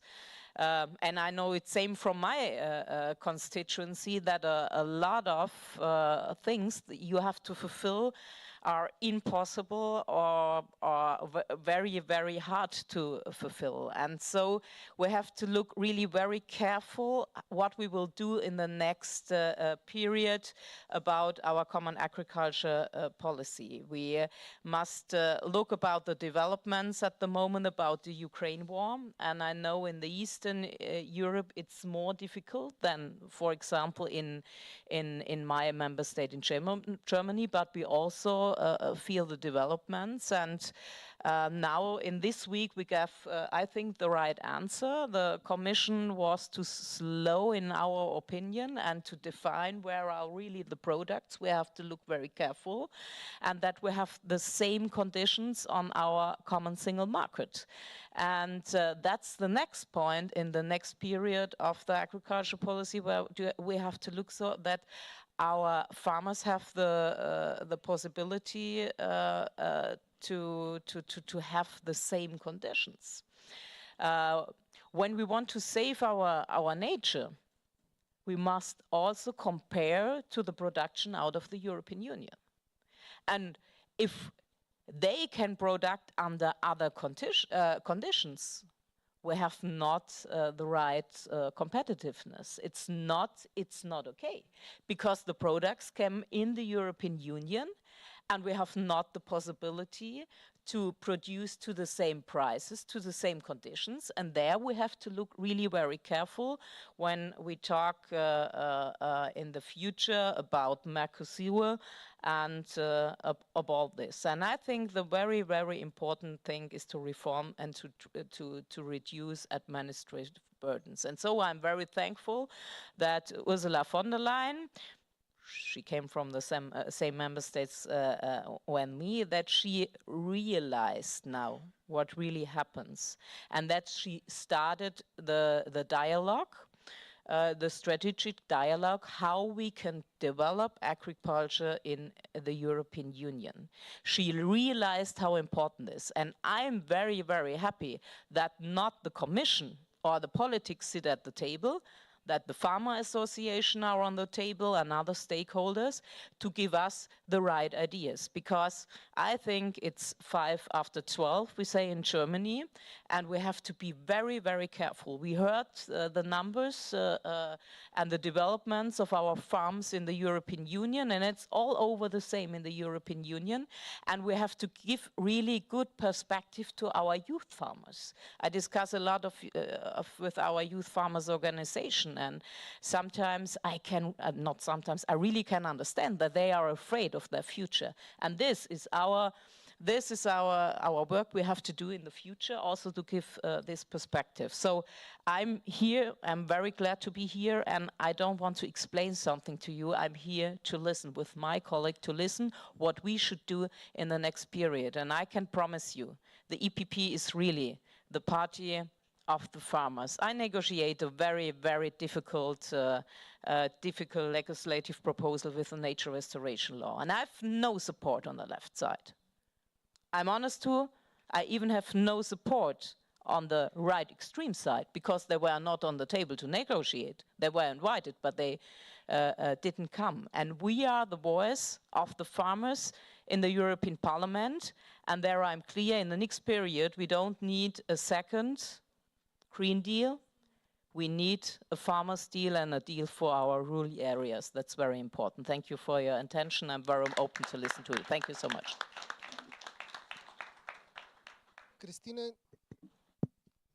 Кристина, наистина за нас е удоволствие. Christine, it's really a pleasure for us that you joined us and joined our module, and I also feel optimistic from what I hear from you, because we all know and we are aware that we are in the same boat, and unfortunately the farmer's boat does not need a patch but a new ship. So I'm so happy that you're with us, and if your plane is about to leave, please feel free to leave us, and we are so thankful to you that you're with us during this panel.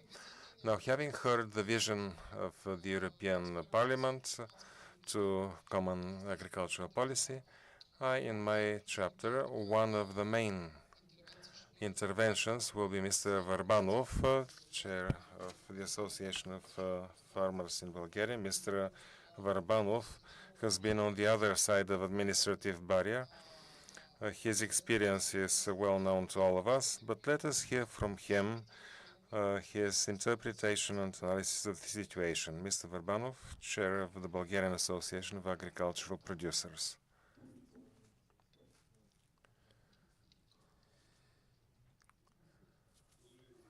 Thank you, Mr. Grudev, dear representatives of EPP, dear members of Parliament and members of the European Parliament, dear representatives of the farming community, academia.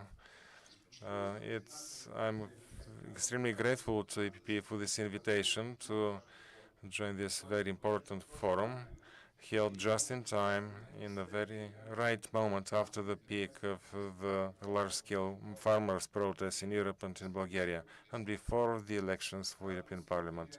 I'm happy to see together representatives of the agricultural community, candidates for European members of European Parliament, influential politicians at Bulgarian and European level, a factor that everybody takes into account. I believe that you and my colleagues farmers do care about Bulgarian and European farming. We all believe in a good future for Europe with a working circular economy and reduced harmful emissions. Europe, which preserves biodiversity, uses renewable energy sources, and takes care of the environment, quality of the food produced, and the health of the population. The Green Deal and the green transformation seem to have become the main course that the European Union took in the recent years.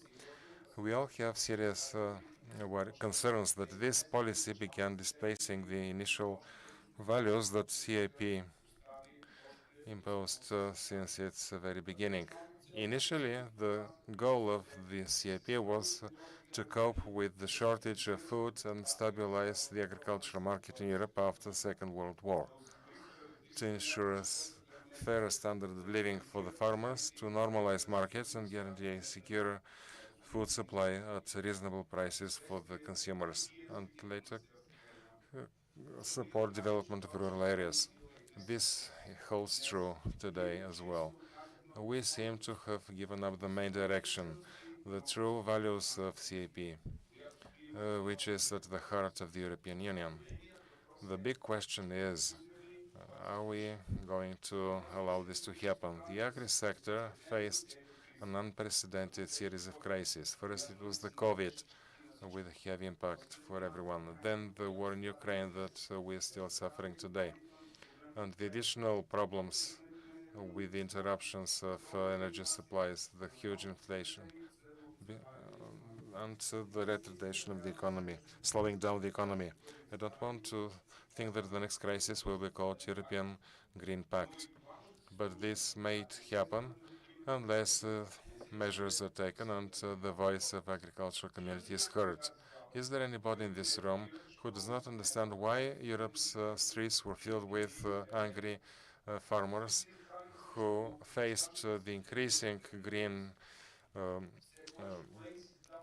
directives from Brussels, and whether the common agricultural policy is priority for the EU, and does it work to their advantage?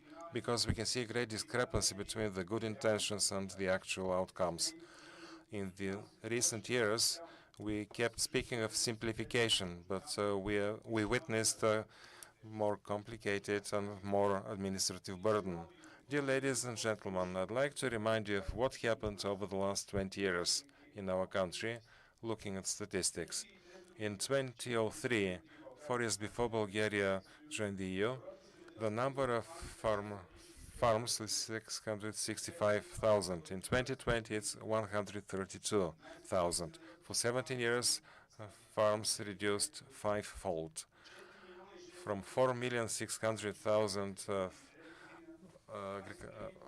animals, 20 years later, we have just 2,400,000, twofold reduction. The produced vegetables in 2003 were 1,800,000 tons. 20 years later, the total number has reduced threefold to 630,000 tons. Dramatic reduction in the areas, horticulture areas and vineyards. The only positive rate is growth is grain production. For 20 years, from exporter, Bulgaria became net importer. And some more data, 95% of the rose tomatoes are from Turkey.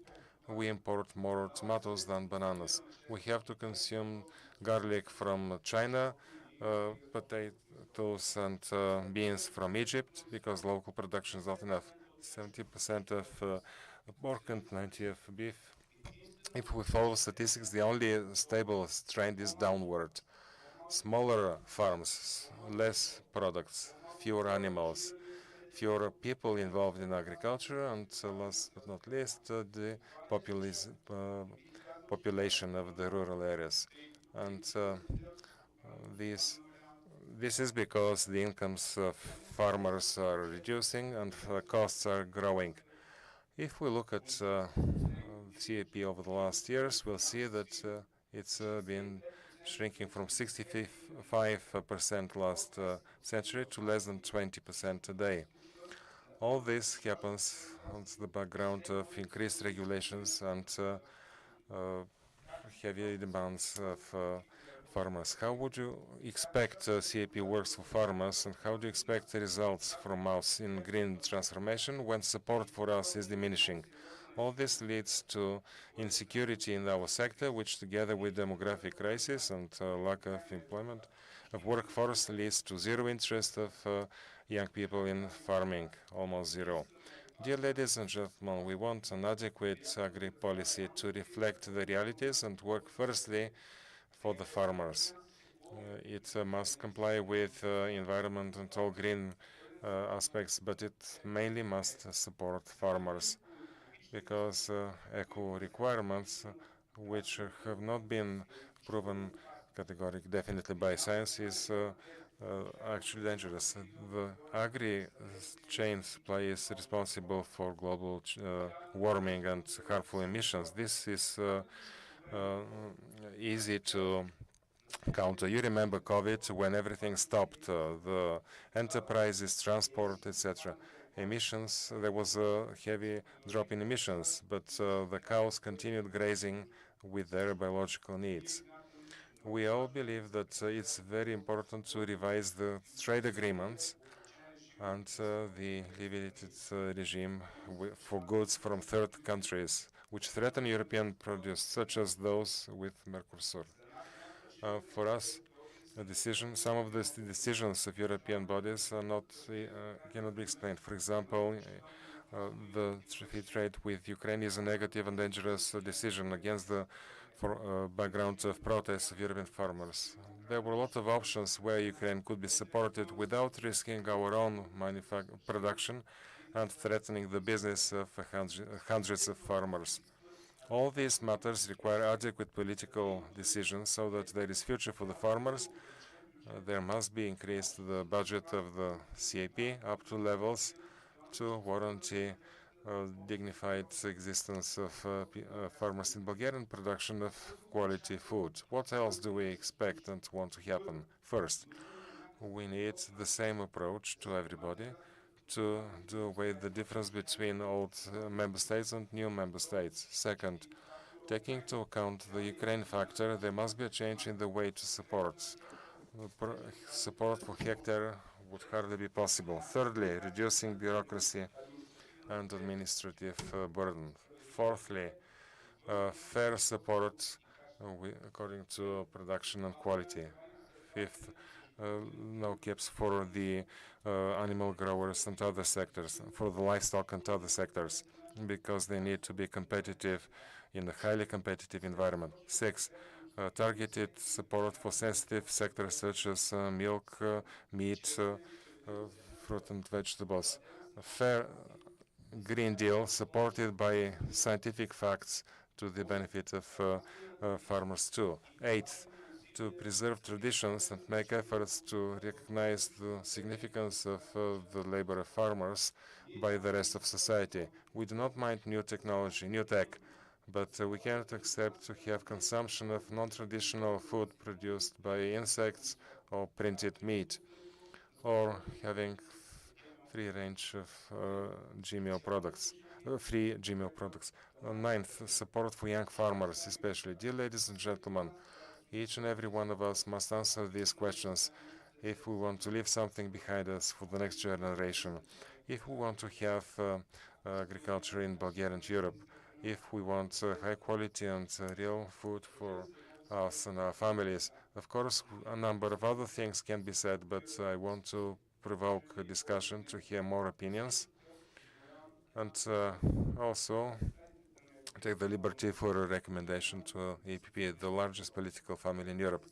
Let these meetings become regular, not just before elections, and hear our voice. Thank you for your attention. Thank you, Mr. Varbanov. I think that even if we had coordinated before, we wouldn't be able to so systematically reflect joint problems and the situation, which only means that we are on the right way. And now, after the vision of the farmers, I'd invite Dr. Petya Petkova, who is Chief Executive Officer of Bulgarian Poultry Union, so that she can pay attention to the specificity of the industrial production. And before that, before I give you the floor, let me thank Christine Schneider for her involvement. She must leave. Thank you, Christine. Thank you so much. Thank you so much. I'm so sorry, but I explained that Andrew gave me and my colleagues all the information about the discussion, a very fruitful discussion. I think we get the right way, and we are on the right way in the European Union now. And everybody also understands the Commission that we cannot work in the same way we did it in the last year. Thank you so much. Thank you. Petya, заповядай. Petya, please. Dear ladies and gentlemen, it is my honor to be invited to speak at this event. This is an opportunity that Bulgarian industrial farmers can share their problems and find solutions, I hope. I will be more specific about what I will speak about. The messages that we heard before were more general. Now, we will explain the cause for all this. The business environment that we all work in, I'm speaking of industrial production of poultry, make us face unprecedented challenges. The strategy farm to table the ambition of the European Parliament to change legislation on against the background of lack of impact assessment and, of course, lack of new technologies that would meet all these needs. The unprecedented effect of diseases of animals, influenza in poultry, African plague in pigs, limited access to markets due to Schengen. What we have gone through from 1920 to the present is shown on the screen. In spite of new technologies and attempt at industrialization, humane attitude to animals, finally there is a return to what we had more than 100 years ago. Is that what we want from our children? The new technologies for killing poultry is all very well, but there aren't any new technologies for progress. There is a lack of competition between companies for such equipment, and this will increase the price of end product, because without farmers, no food. We're here to produce the daily food for everyone. The price, when we have new technologies required by legislation, will increase costs, production costs, lack of qualified staff. What do we do now? What is the status quo? We want new standards, forbid cages and technologies. We prohibit the slaughter of male chicken, which will decrease production of eggs, import from third parties, and increase of price. What could we do? What do we hope to do, and what support can we receive in order to have we need incentives for new technologies. Mrs. Staneva said, we hope science and technology enters the farms.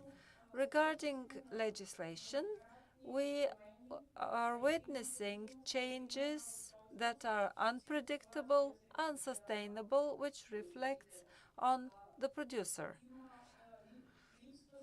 There is no synergy between the acts of the various departments, healthcare for animals. In the end, people should be talking to each other, and this doesn't happen. The stimuli for introducing new technologies, impact assessment, will lead to improved labor conditions, improved productivity. I will just touch upon an enormous problem that was not mentioned regarding expanding the effect of the directive for emissions. In the last week, we were surprised in a positive way that the farmers' opinion was heard, including the opinion of the Bulgarian farmers, for which I thank the Bulgarian representatives in the European Parliament, because the thresholds were unapplicable in our country.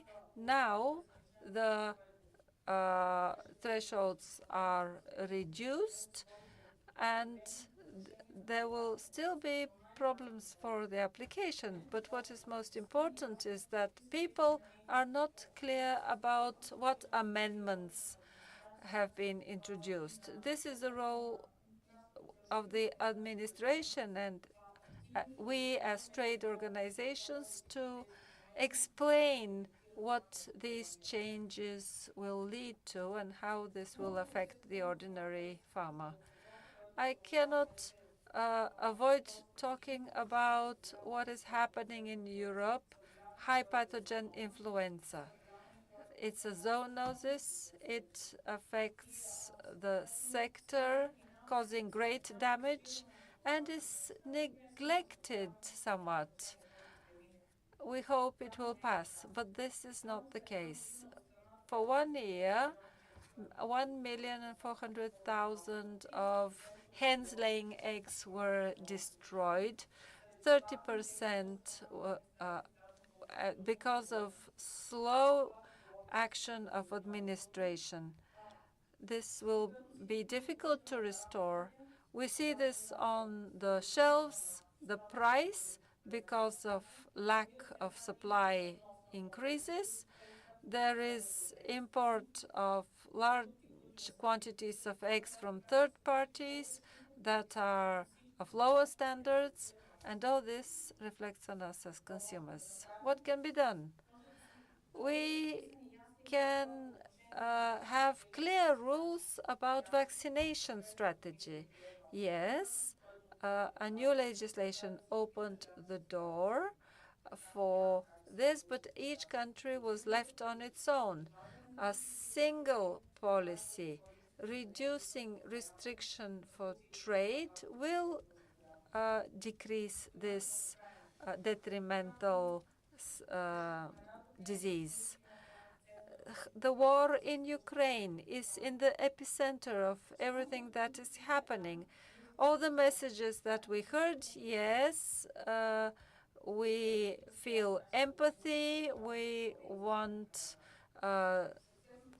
justice for our partners, but not at our expense. For 1 year, the import of poultry into the country has increased manifold.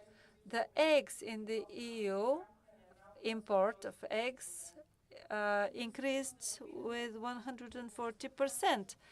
We thank for the understanding on behalf of the members of the European Parliament from EPP.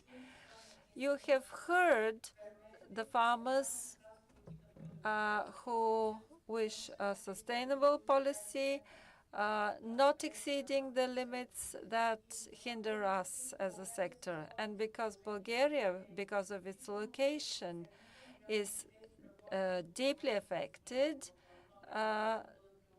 the regulation and the quota posed by legislation must not exceed those of 2017. The barrier of Schengen is a factor which hinders our economic development. Transportation becomes more expensive, and deadlines for delivery increase. Expectations of all of us are many. In the end, we tried systematically to summarize them. Stable income, sustainable agriculture that is predictable, not being surprised every year by national and European legislation, short supply chains, and equal common agricultural policy with access to all sectors, including sensitive sectors that are not supported. Support for development of new markets because the products needs to be sold. Reality, you all know them. The people who are protesting mentioned them. New legislation that is being passed without being applicable on a national level. Competitiveness of European and Bulgarian producers decreases. Import of products from third parties entering Europe through Rotterdam or elsewhere, being traded as European products. I thank you for your attention. It was important that our voice be heard. I hope the messages that we heard today lead to action. I will just take up one more second of your time. The new Common Agricultural Policy is important, but we have national requirements which also hinder our work. And it would be also a good idea to have national requirements that do not increase the burden, the administrative burden. Since the beginning of the year, we have had a burden that all products have high fiscal risk, new reporting requiring qualified people working in the farms. Thank you. Thank you, Petya. Since we are lagging behind a little bit, it's time to start the discussion with the audience. Mr. Zorov, you were the first to raise your hand. So before I mentioned the audience, and you were already raising your hand. You have the floor. Okay, Mr. Grudev, you shouldn't be surprised. The new CAP can be surprising in a positive way. Dear members of the European Parliament, dear EPP members, we're happy there is such a forum today, and I hope, I said it a while ago, Mr. Borisov could hear me, that this forum and the recommendations and the opinions will not remain here in this room, because he's positively inclined. I'm not that much, but I'll say why. I'm happy that the Commissioner and Chair of the European Commission, 2 years later, through Wojciechowski Commissioner, whom we visited on 9th of June 22, we had this conversation, and we believe this has reached her and maybe from other farmers as well, so that they will be aware of what the farmers' agenda really is. So we mentioned then that farmers' protests will ensue. And anyway, I'd like to ask representatives of EPP, as well as our members of European Parliament, Deputy Minister of Poland. Now, why did you allow this catastrophe? Why, with your involvement, we came to this point? Are you ready to pick these hot potatoes from the fire, not before the elections?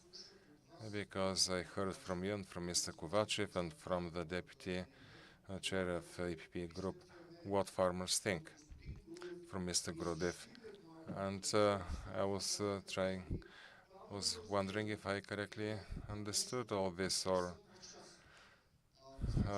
now you speak, we know a voice, but we want to see this. And the first test before we give you our vote, because so far we've been giving it, Mrs. Staneva says we must be direct. I've never been shy. The first test is to remove this injustice. Mr. Borisov mentioned that the people who work more will pay more, and that's social principle, and we mustn't reach that. But we are even further ahead, but I'll tell him that later. They will pay more, people who nothing received from this support. What we mean? This is the regulation on the caps for Ukrainian aid. This is modular tariffs in Bulgarian reality. Mr. Varbanov said this. I can read the SMS by Misha Mikhailov, Mrs. Stanev, and he is from the same city.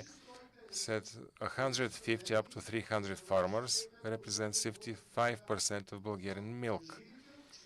Tell them that these people have received almost nothing, most of them, and they are the backbone, and they are to be destroyed. Mrs. Staneva, here is Misha Mikhailov. Misha, stand up, please. Don't be embarrassed. Actually, this is why Mr. Kovachev, We shouldn't, with a regulation, we don't know what it was elaborated for. Mr. Demov knows. We had a meeting there. The commissioner there showed some understanding, and at the end of the meeting said we were heroes, and if it's up to him, everything will take place.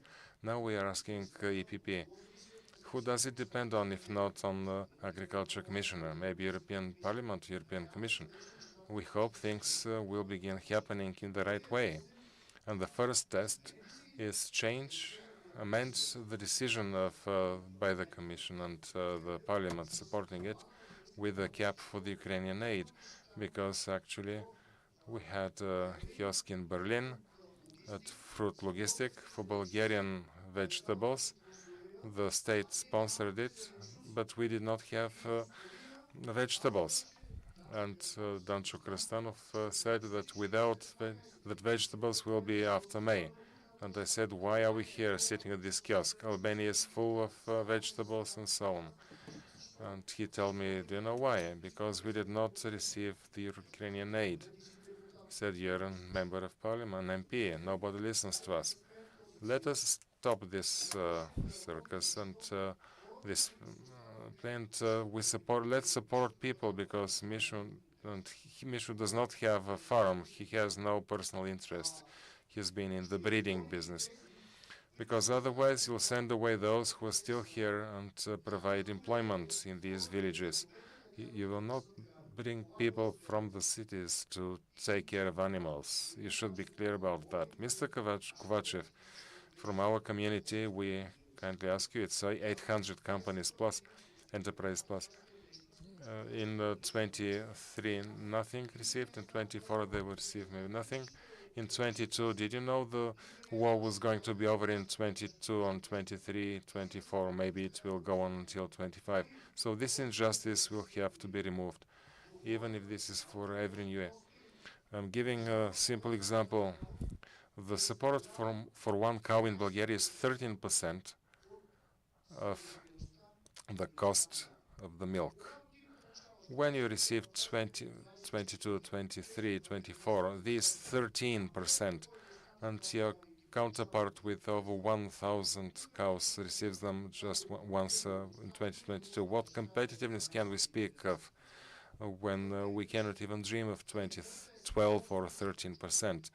Everything is over. He cannot sponsor. I heard from Deputy Minister of Poland that society has to be ready to pay for these increasing requirements for environment, etc. But whether society is ready to pay for them, or these should be commissions of the commission mechanisms for the commission, because Bulgaria's society with its revenues will find it harder and harder. We are not against aid for Ukraine, but we are against aid in this kind without compensation mechanisms. And this is what we said on the 9th of July in 2022. You can see what Wojciechowski made of it so far. Nothing. And I said to him straight in the eyes, and now we are here when we are like beggars. Somebody else, Panel Paniotov, when we met with Mr. Borisov as Prime Minister, do you know what he said to him 6 years ago? Well, my bank account is less than 20, or now we receive less for the animals. So we should cater for the interest of these people to remain here and to keep on living and working. We have nothing against grain producers. Mr. Zorov, let us finish. Yes, because we cannot do without a real market for Bulgarian grain. So this is livestock. The richest countries with most cows. You will see the Netherlands, Switzerland, Denmark, etc. Thank you, Mr. Zorov. A few things will be in the conclusions. Now, because we are getting late, I can see at least 5 people who opt for intervention. My kind request is keep it up to 1 minute. The lady at the back, please.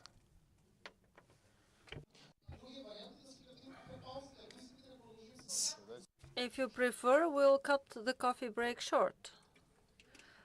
Thank you for the invitation. I'm representative of the sector of essential oil industry. Thank you, Mrs. Staneva, for the invitation. First, thank you on behalf of this industry for taking up this cause from the EPP European members of European Parliament who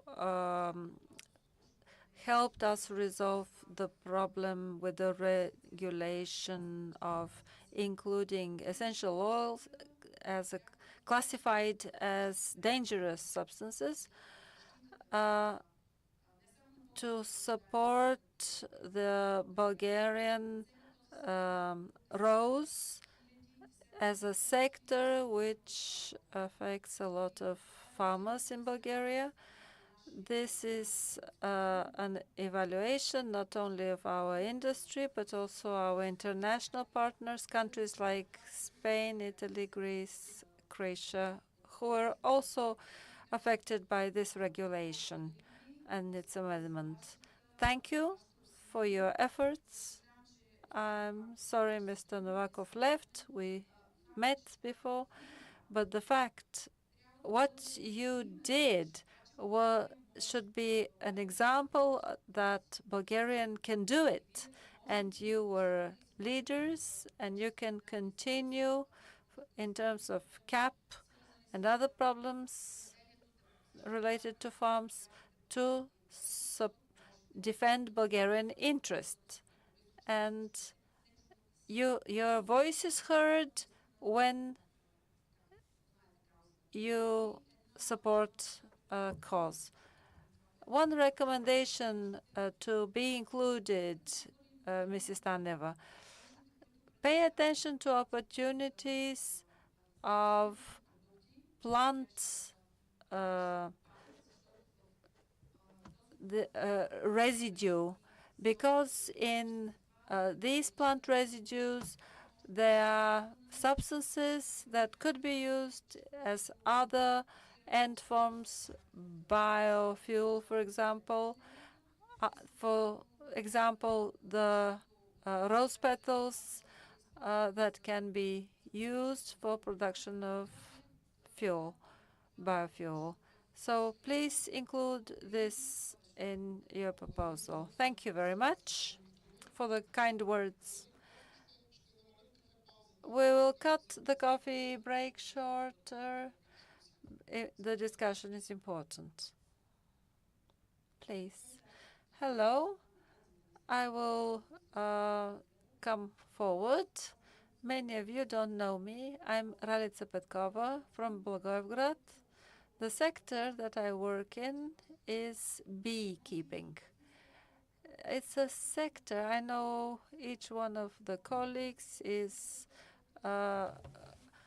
worried about his own sector, but beekeeping is a sector that is key for agriculture, for all agriculture. Willy-nilly, it is all connected to beekeeping. So please, representatives of our wonderful country, it's high time you paid attention to the bee sector, because for many years this sector was ignored and we have serious deficiencies there. We need, you know, that without bees, without pollination, the food chain will be disrupted and all farmers will suffer from this, and the entire food chain onwards. So it's high time we stimulated young people to focus on beekeeping. This sector suffers from import from Ukraine. This is bad for the entire European Union. We all suffer from this. But what we see, what we observe, the warehouses of all producers of honey are full because of decreased price of Ukrainian honey, and beekeepers give up easily. So there are lots of people who for years on end have been keeping bees, give up because of lack of income. On the contrary, we have greater costs that we can't cover. The government needs to give a support to this sector, and this sector is not only production of honey and bee products. If you pay attention, there are products that we produce that are essential for the health of human body. So we need a panel that we need to support, how to inform society how to use bee products, and we are not to be at the bottom of consuming bee products because of lack of information and the fact that we consume whatever is available on the market. Thank you. To change sectors, Mrs. Meltenova, I see. But please be brief. Briefly, it's a problem that lasts 25 years. I'm chairman of the National Union of Vegetable Growers. Dear deputies, thank you for this invitation. Thank you for your vision for change in the Common Agricultural Policy. I express the hope that this should happen because 2005, when I heard about the Common Agricultural Policy, I reacted. I opposed this this payment, single payment according to area. The policy for this sector ruined this sector. 2017 and 18, when we discussed the new Common Agricultural Policy, I raised the question, I fought.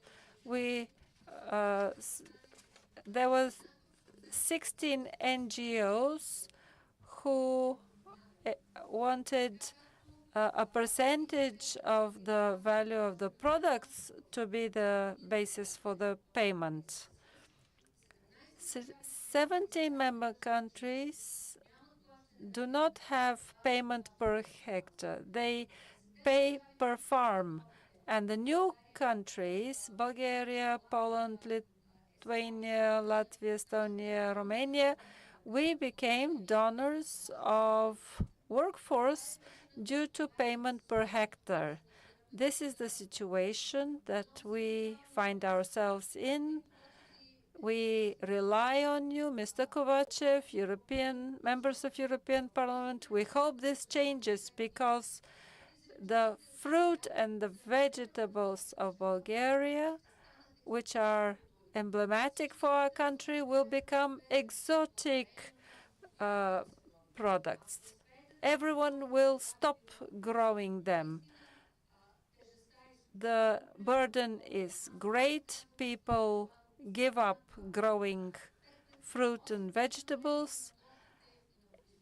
8 times decrease of the areas for growing vegetables and fruit. The trend continues. The problems are so many, I don't think I can mention them all. Zoru mentioned support is 13% of the value of the products of one cow. For fruit, it is 4%. For vegetables, it's 2%. This is data in 2007 when we became members of the European Union. We tried to change, but again, it's at the bottom. Only 36% of the support we receive. The animal breeding industry receive 64% of the support. They have transitional and national payments as well. We don't have that even. That's why the sector is in such a state, and that's why we eat tasteless vegetables from abroad. The state in the grain sector is similar to ours. Unregulated import, no control of quality, no equal conditions for trade in the common European market. Thank you. Let us have two more, because we are just after the coffee break. Yes, dairy processors, please. Okay, a minute and a half. Thank you for giving me the floor. Vlaslav Mikhailov, chair of milk producers process in Bulgaria. The idea to change from payment per decade to a market principle to support more competitive enterprises. We welcome this. This is good. But one recommendation to Mrs. Stanova, you said we can be more frank and open. All the questions that we've been speaking here, we mentioned farmers, farmers, and farmers. But let me say something about the processing food processing industry, because, as Deputy Minister said, we speak of food supply security, and this is foods. I believe the questions that you commented on for being part of the political platform of EPP, that they are not finished yet. Please upgrade them and include the processors, the food processing industry too. Somebody mentioned Europe is quite good, maybe the best country in the world as quality of food, etc. Yes, but there are third countries where we cannot, rich countries, where we can also sell our produce at a good price. Please include in your political platform marketing support, export subsidies. There are enterprises. I am not a farmer, but have an enterprise. I've been processing milk. I purchased from several hundreds farmers, up to 1,000 farmers in the past. Such as us give foods and employment to people in the villages, but we need markets. So my request is please upgrade and develop your policy platform along the lines, also marketing support, penetrating new markets, and to also include us, the processing industry. So 2023 is a 0 year with regard to Ukraine support. This year, let this not be so. According to statistics from Agriculture Fund, in 2023, all the payments to support to overcome European crisis for 22 for the whole sector, processing sector, is less than 5 million, 4 million something. This is with a very little, small budget. For a second year, the whole processing industry, don't leave it without support, because processing industry is an inevitable part of the whole agrarian system, of the whole food supply system. Yeah, thank you. We absolutely agree with you. Tobacco, Mr. Philip. Thank you. Just for the record, my name is Svetan Filev, chair of the National Association of Tobacco Growers in Bulgaria, president of European Association of UNITAP, tobacco processors, 11 countries processing tobacco. Dear organizers, dear ministers, and because former ministers do not exist. Everybody who has been there remains such for us, for the whole agricultural community, I believe. Dear members of European Parliament, EPP members, dear Deputy Minister of Poland, on behalf of the tobacco sector, I'd like in the first place to thank Mrs. Desislava Taneva that in her terms of office as Minister of Agriculture, thanks to suggestion by Bulgaria, the opinion of European Commission changed until the new program period, the current one of the European Union, without financial tool intervention of the transient European support. So thanks to Bulgarian suggestion, proposal, it was eliminated. So now they can apply this as a financial tool, financial instrument, saying that tobacco sector has never received from the European Union any funds under any other financial instruments, and we have explanation for this. We do not produce food, but it's very important to all EU member states producing tobacco, because we provide employment to farmers, and which are very specific for these regions, territories and regions. Generally speaking, the sector, especially for Bulgaria, provides employment and prevents from depopulation Eastern Europe, Eastern Rhodope, Ludogorje, with its 4 Shumen, Razgrad, Silistra, and Ruse 4 areas. So please, in your program, have this, but this should continue the next programming period, 2028-2034. The member states allowing this transient support should be able to do so in the next programming period as well, because with the population dealing in producing, growing tobacco, support the platform of such political formats which take care of farmers in Bulgaria and in the whole of Europe, in the European Union. But if we fail to achieve this, there is nobody to approach and persuade. And almost done.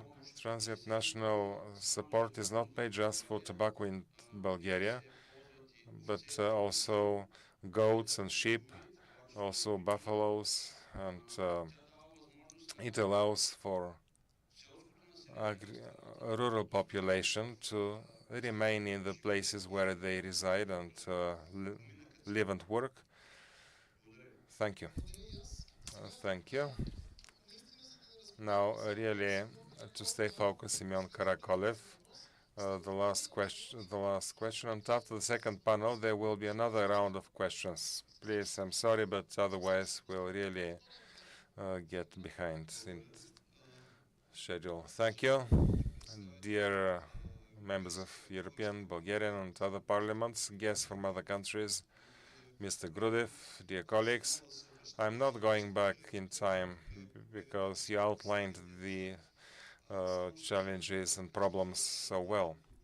But let me focus your attention on the future CAP and the position of the EPP on it. I very much like to focus attention to the administrative burden for absolutely everybody, because farmers, and even thanks to the EPP, have become accountants but not producers. So it's very important to be aware of this. You must know that upon an inspection in a farm, 40 documents are sought by the inspectors. So the farmers, either the farmers will produce, or the European Commission should support them to have administrative capacity, because otherwise it's not possible, it's not logical for the farmer. The farmer has to produce and not fill in forms, declarations, etc. This must be crystal clear, because I'm looking at the latest statistics. One farmer spends 3 hours per day worrying, because if they're not, well, I did that 2.5 days per week. So that's 3 hours a day to worry about inspections. Filling in documents is something else. So this is outside the context of the jokes, but Mr. Kovac, Mr. Demov, for the Mr. of Poland, you have greetings from Magyar, and my vest upstairs is still there. That's for Mr. Novak. That's about administrative part. The second thing, fair distribution in food trade. The producer must not bear the whole burden on the market. If you don't know, I'm not sure about the other countries, but we can see in France they have such an initiative by Macron to have protective prices. You cannot sell under the production cost. This is food. We don't speak of arms or something else, service temporarily. You can afford to do this. So you cannot sell food under its production cost because all the shops in retail and wholesale, a kilo of cheese, 10 leva from the farmer, then 30 leva in the shop. So on the one hand, you rob the producer, and then you rob the consumer. They have a lobby, somebody said from the others. This is European level. There must be market mechanisms safeguarding market mechanisms. Everybody gives Turkey as an example. Yes, but they're not EU members. And they have those safeguarding mechanisms. This is why they have such production and they can afford such prices. So bear this in mind as well, please. I know the debate is yet to come. The protest initiated such debates in many countries, member states. I'm sure that in your party policy this will be commented, but there is no way to do without safeguard mechanisms, safety net mechanisms, because the producer cannot subsidize the member state by selling below cost of production. Then the processor has a very low margin, and then 80% of the margin goes to the chains, to the retail chains, to the chains. Now, Zorov is afraid to say this because his channel will be stopped, but I'm not afraid to mention this. And last but not least, I'm finishing with this. I wanted, dear colleagues, please, let us not think with this mentality. We know there were difficult years, but with the wrong mindset, you cannot make good progress. Let's analyze our mistakes and look forward. So let's have this after the second panel.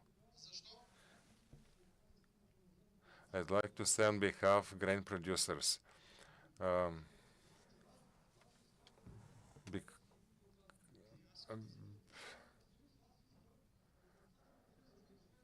I would like to say something on behalf of the grain producers. Please.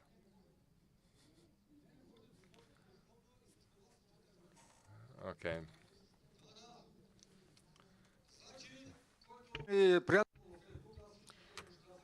All my friends who read my Facebook page are aware of this. You can't ask for money all the time and not say how you're going to reform. They showed a film with the roses overgrown with weeds. We cannot stimulate industries that don't have potential. Let the lady say about vegetable and fruit growing, how much money they got from national support, 600 leva per decar. This Ukrainian support, the more they give, next year you have to double it, because money is never going to be enough if reforms do not take place. I hear there are people from the Academy of Science. What is the cost of fruit or vegetable? I've seen this. I've grown vegetables and I've grown fruit. If there are no reforms and if the strategy is not created, we will always be meeting before elections, but in Europe they will say, how much have we taken? I have taken 44 million for 15 years, which is 22 leva per decker. You always accuse grain growers, but since this support was introduced from the national support, people require support, but science must say what the extent of the support should be. Thank you. Now I have to give the floor to Mr. Prodanov.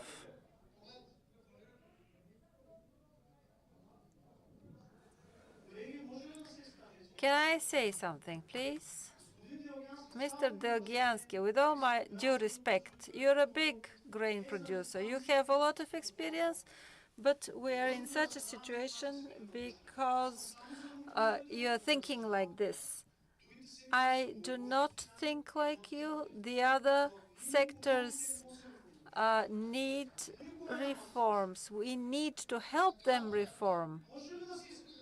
Can I say what I have to say? There are several things that Mrs. Taneva mentioned in her document. First, what is the problem of the farmer? High cost, low price of purchasing. We can't be worse than we are. There are several things. Green Deal first. It should be adapted to the current reality. This is not 2017-18. The reality today is different. This is the first thing that needs to be adapted. The administrative burden. Urgently, the administrative burden must be reduced.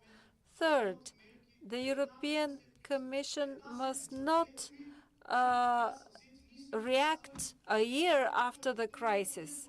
The first protest in Bulgaria was 2022. We protested 6 times before we were heard by the European Parliament. Now, if we wish to restore the farmers,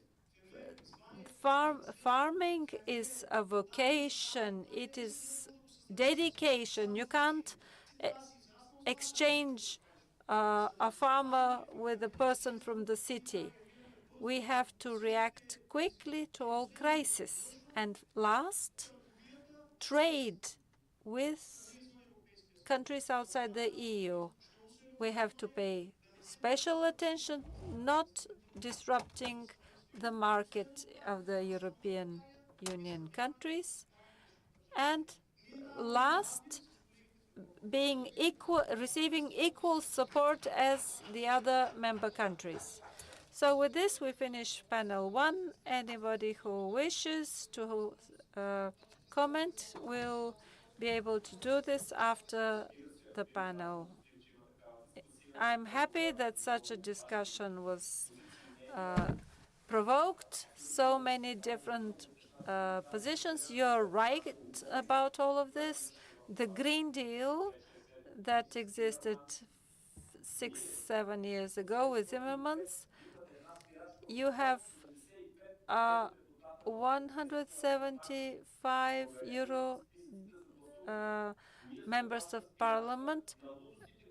We stop the crazy proposals of the Greens, the communists, the socialists that they try to impose. So we will continue, and we need more power to be successful. The administrative burden must be reduced. A large part of the budget of the EU is spent for controlling the control instead of helping the producers, and this is a problem of the European Union. other groups that make a political career with this propaganda that everybody is trying to steal. So 80% of the money is for control mechanisms, again, stealing, and only 20% goes for direct support. Of course, control must exist, but it should be limited. You can't have such enormous bureaucracy, so many staff, so many jobs of administrators who control everyone at every point and people being frightened.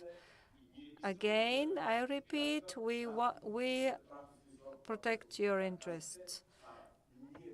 We criticize the Polish Commissioner of Agriculture.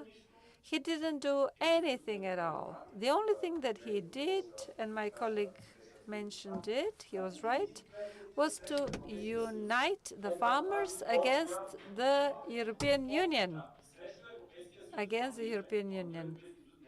But European Union is not a bad thing. But when you increase the fury of people and you don't do anything about it, he unites, but in a negative way. So without coffee, we survived to be awake.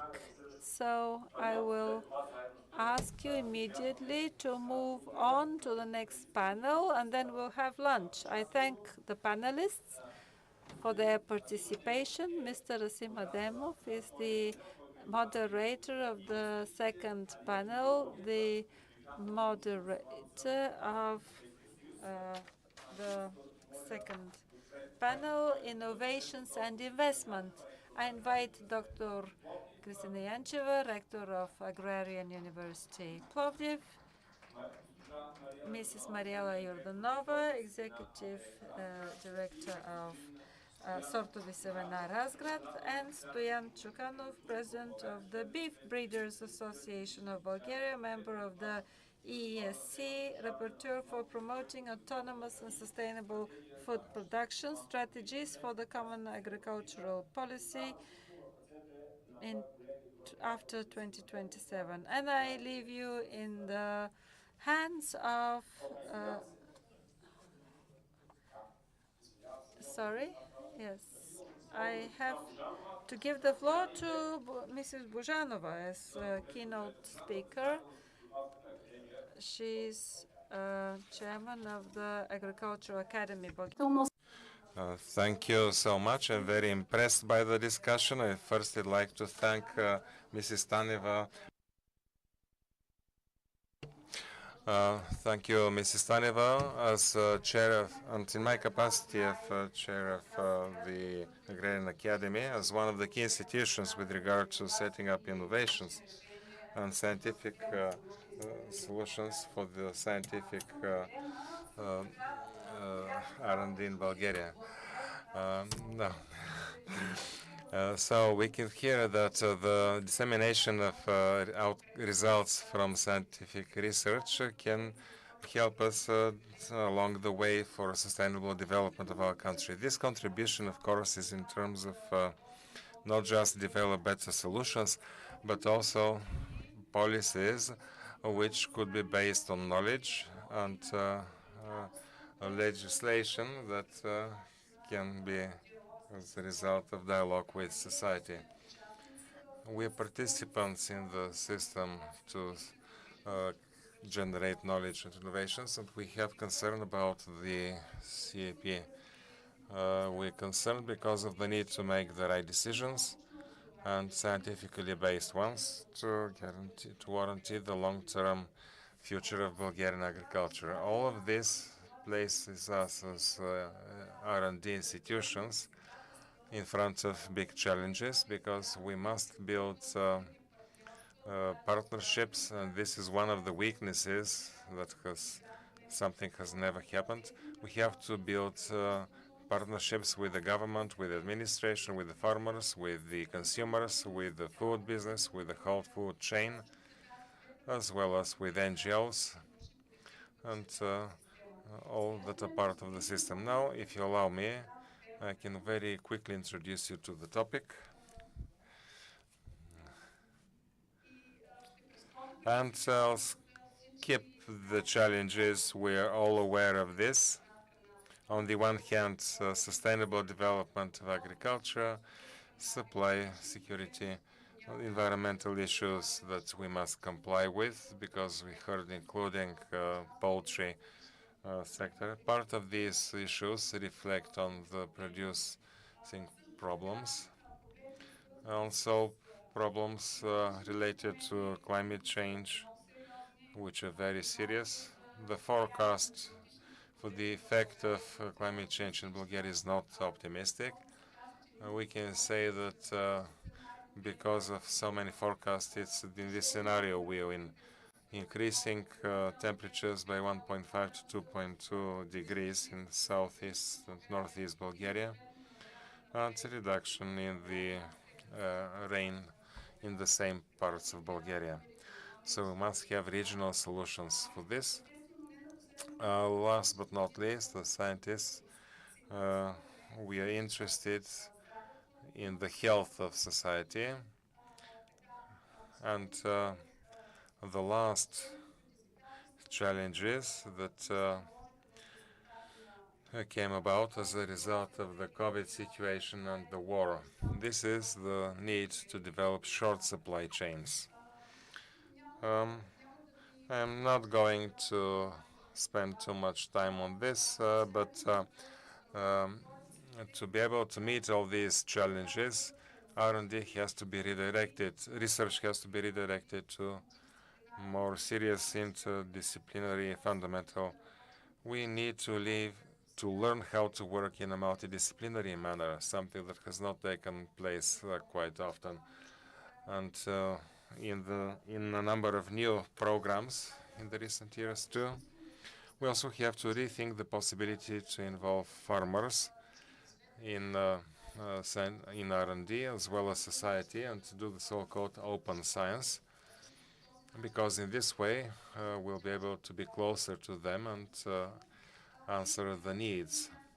Last but not least, in the context of European CAP, we must say that we have a great potential looking for local solutions to be adapted to the natural and economic conditions, and this could bring about further advantages to which we have to strive in the context of added value. Innovations are in different aspects. They can be most often innovations related to technology and also technology solutions, including digital solutions, for which we have a strategy, and fewer are known among the general public. Farmers, including the society innovations related to genetics and selection. And I don't envisage only the new genome technology. There are a number of other solutions the country needs to set up adequate crops. Also, it's extremely important to focus our attention to organizational, managerial and economic innovations based on cooperation between companies and new organization possibilities to set up cooperation. I would like from European challenges to go a little bit to Bulgarian challenges, which are here out of the analysis on the state of play of agriculture and food industry, food and flavoring industry, based on the strategic plans and strategic plan. And it's one of the issues. This is the low gross added value that we have in Bulgarian agriculture, regardless of the subsidies and the two programming periods we've been in the European Union. You can see a comparison with the most developed European countries, including Poland, from which we are lagging behind too. Of course, concerning increased added value, it's not just productivity, but also solutions to close the cycle, so that we can have an added value rather than exporting raw produce. Here I can show you the result of our German colleagues who show how results in different sectors can contribute to increasing the yields. Now 60 to 90, that was a progressive development of agricultural equipment, chemical protection, etc., plant protection. So that contributed to increasing the harvesting yields. And after 1990, they continued contributing, but not at such high rate. It's one of the sectors where there is still a serious contribution to increasing yields. And 1990, then came digitalization and precise agriculture. In the context of how important selection is, I would like, with just one slide, to focus your attention to the possibility to increase the added value from Bulgarian agriculture through selection and seed production. The multiplying effect of seed production in European economy, according to European report, we just interpolated this data. The hypothetical. You can't imagine what added value would remain in Bulgarian agriculture if we direct our efforts to seed production in Bulgaria. And I didn't say Bulgarian only. I'm speaking in general from Bulgarian varieties, etc. We need to speak about this further. Another sector with high potential to increase the added value was based on, I think, our colleague from the Association of Essential Oils mentioned, is bioeconomy. Bioeconomics has a great potential to close the whole cycle so that we can use the remaining biomass and to generate additional added value, which has a great potential for the regions and including the rural regions. You can see statistics. Bulgaria increased its production of biomass in 2017 compared with 2008. Unfortunately, in exports, prevailing is that of fresh biomass, which also explains these results. And you can see the comparison with developed European countries. Now, one of the a good functioning system, a well-functioning system for generating knowledge and innovations is the so-called AKIS system. Its function is of great importance so that the innovations, the scientific knowledge can reach faster to the consumers. This system in Bulgaria is, I could say, very wide, very comprehensive. This is a schematic representation, and I would say that in the recent years it does not function especially well, but over the last programming period, including starting the new strategic plan, there were a number of interventions related to strengthening this system, so that in this system we can have scientists, farmers, and respectively other advisors which create scientific knowledge. There is a website for the strategic plan where you can see a section on our system, and the weaknesses of this system, I strongly believe, including with the new CAP, to be further built in Bulgaria, to be overcome, in Bulgaria. And also would like to focus your attention on the fact that good partners can be farmer organizations themselves, which can play a key role for the cooperation, identifying the issues, and I believe to identify issues with farmers and also in the production processing organizations so that we can together solve these issues. Unfortunately, science is very important to cope with challenges, but still we must see what the situation has been so far. Over the two programming periods, R&D in Bulgaria were underfinanced, extremely low funding. More alarming is this trend with regard to funding, especially for agrarian science. Only 7% of the general cost for R&D were for agri-science, and only 6%, 7% of scientific staff with R&D is in the field of agri-science. You can see on this chart how this happens in developed countries. In the recent years, there is a substantial growth.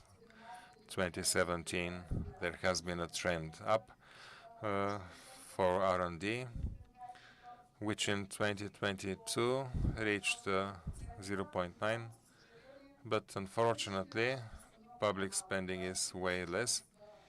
The costs are for private donor companies, especially outside Bulgaria. European or international, this is a very big percentage, and we should think about the sustainability of the system and the food supply security.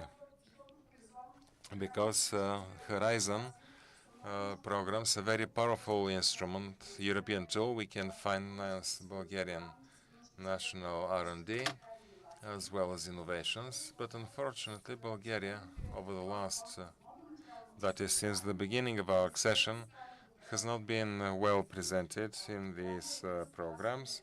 Of course, this can be explained in the first chart. We can see the interrelations, how a country inputs in R&D from its own financial resources and how this country manages to attract funds from European funds. Yes, the correlation is proportion. The less a country inputs, the less money we can take and returns for our R&D from the European funds. I'm not going to comment on the other diagram. Bulgaria is third in Horizon 2020. Of course, we have positive changes over the last year since Horizon Europe started, including our colleagues from the other scientific institutions and our institution. We've been involved in more projects, so we believe at the end of the period we'll be more successful. And based on all these identified weaknesses within a project which was funded by the European Union, BioEast, part of the political initiative which Mrs. Staneva, with her involvement, started, we managed to make an analysis to identify the needs to support, to strengthen R&D in Bulgaria, both bioeconomy and in agriculture as a whole. I'm not going into detail on that. And on the background of all this and the Bulgarian dimensions with regard to innovations, let me read our final messages for you. Political commitment at national level to increase investments in R&D and innovations, especially in agri-science. Also enhancing innovations through increased funding for them, also through the AKIS system and CIP. More investments to create innovations with added value at national level, increasing, I mentioned bioeconomy and selection and producing seeds. It's one of the sectors. Then enhancing the introduction of the innovative products and implementation of innovative products, and increasing the added value from Bulgarian agriculture. And also, this is important because for big farmers, innovations come very quickly. They can pay for this, regardless if this is digital or tech. But medium and small farmers, this is at a too high cost. So we should take care to have national possibilities to reach them fast. Also, it's extremely important to have instruments to support the closed short chains for added value. as they begin with producing seeds and finish with processing and the markets. And last but not least, what was established, less administrative burden in developing project proposals. Thank you for your attention. I hope that wasn't too long, and I believe that I have outlined, made an outline so that all the guests can join in. Thank you.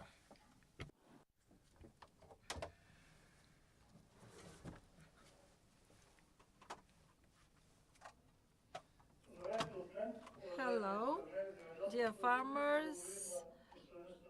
Let us thank Professor Bozhanova. I would like to thank all of you who stayed in the room because of the numerous problems that were raised in panel 1.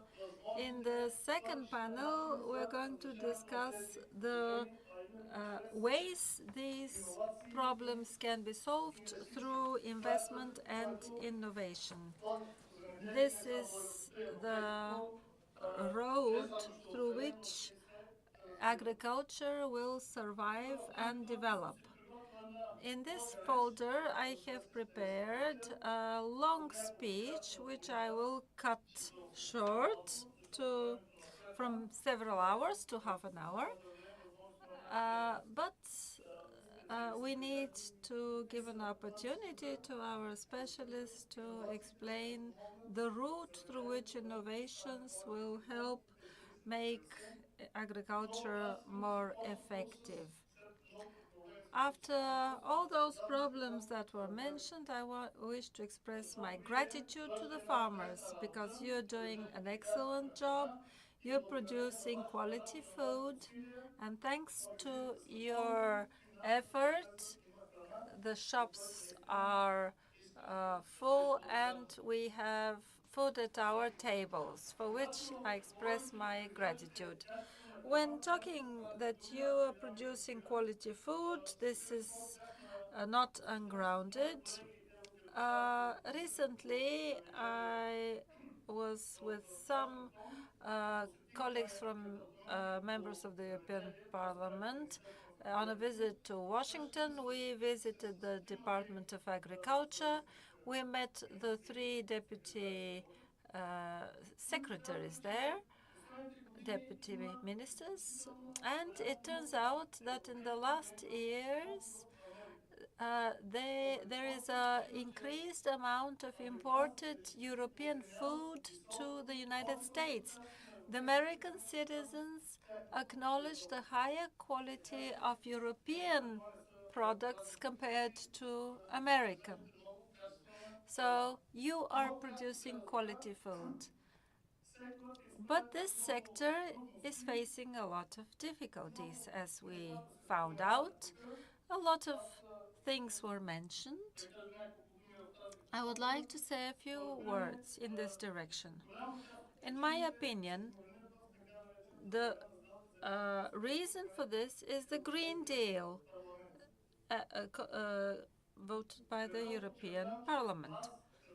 I underline that we don't mind the aims of the Green Deal. We all want cleaner air, cleaner food, more vegetation around us.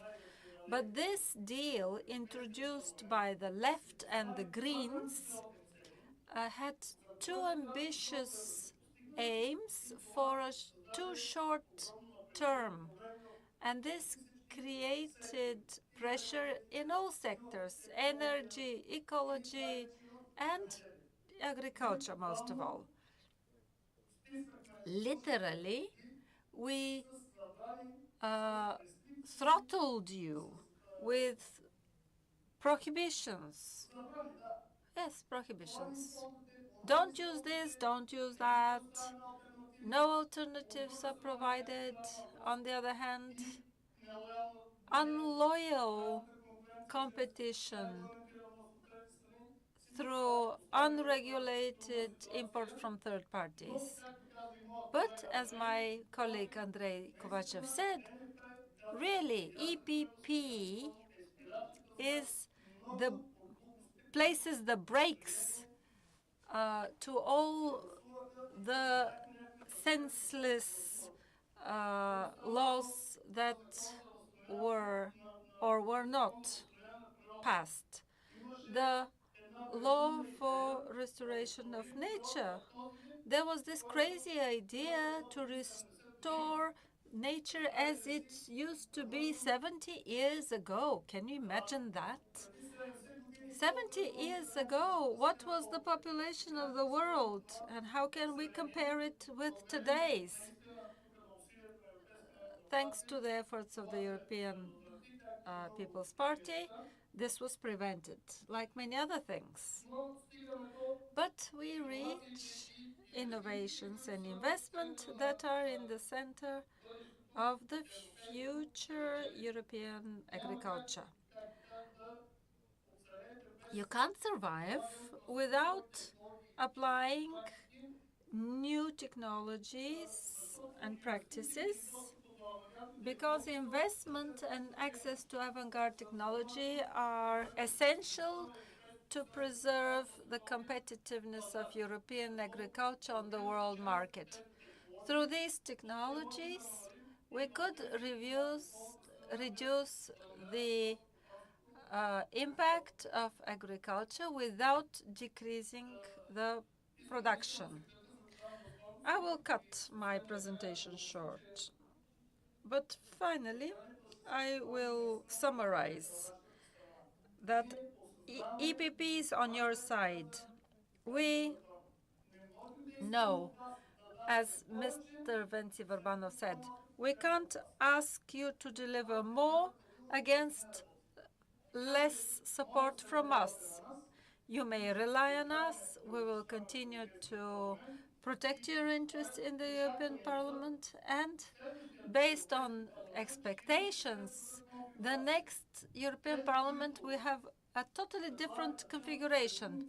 Those who offered the crazy ideas of the Green Deal will decrease in numbers considerably. So now this Green Deal will be revised, and the engine for this will be the European People's Party, as before. But now let's reach the innovations. What are these new techniques? How far should they go? How useful are they for people?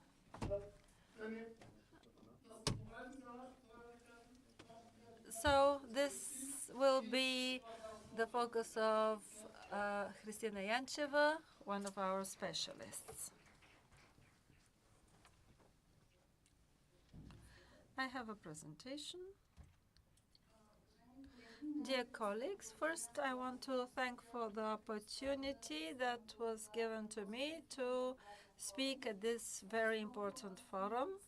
I'm a representative of the agrarian education, 8 years rector of the Agrarian University, but at the same time I am chairman of the General Assembly of the first European University Alliance of Agrarian Sciences.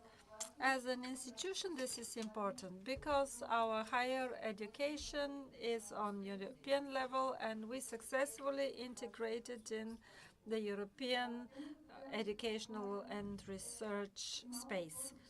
The topic that I will discuss is a little bit different from what you expected. In the first panel, the discussions showed what the problems were among the farmers. We know of these problems, and on the basis of our education, we respond, try to find an answer to your problems. Professor Buzhanova facilitated me by making a short review of what is happening in science. I will say what is happening in education, because without educated, trained staff in this important sector, cannot innovations cannot occur.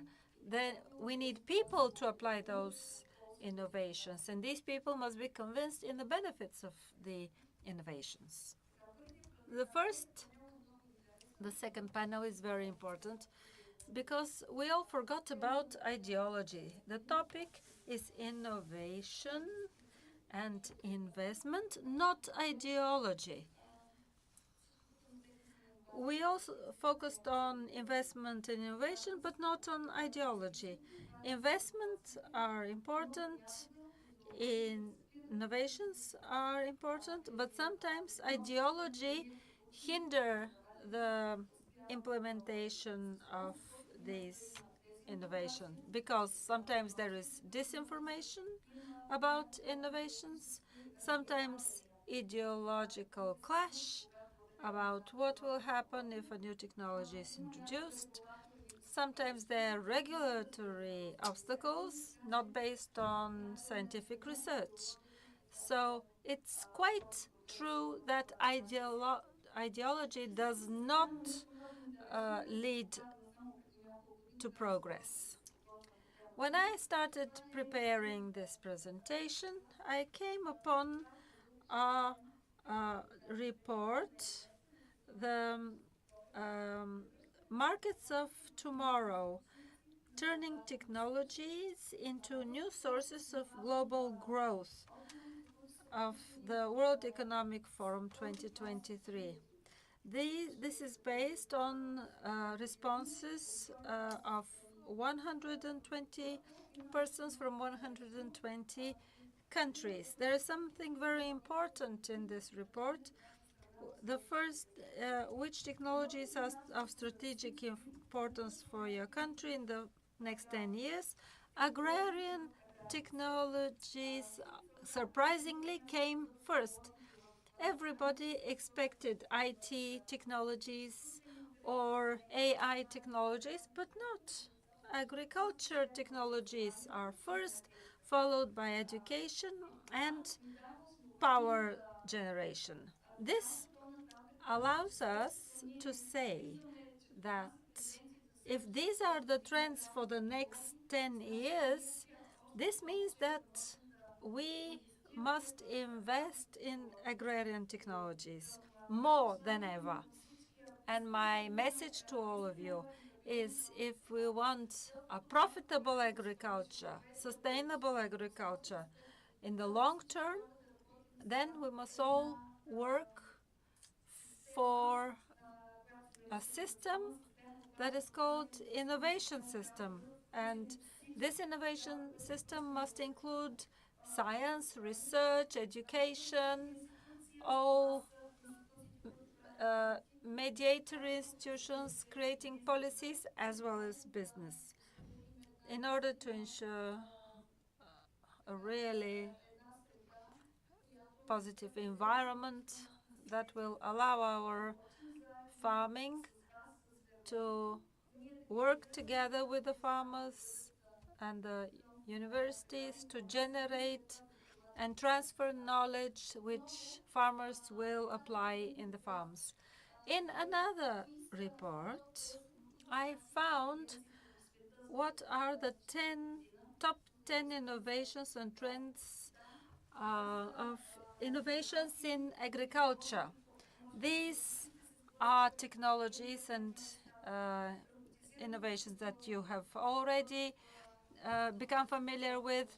The Internet of Things, robotics technologies, artificial intelligence. Will artificial intelligence substitute human decision-making or not? So AI has a place in agrarian production. Precise agriculture. Yes, it allows us to work with fewer resources, yet receive more products. Biotechnologies are in the sphere of scientific research through creating new species, varieties that are resistant to climate changes, production of new biopesticides, bioplastics, bioherbicides. We can use natural resources to a greater extent with the help of biotechnologies. Big data analysis, agriculture in controlled environment.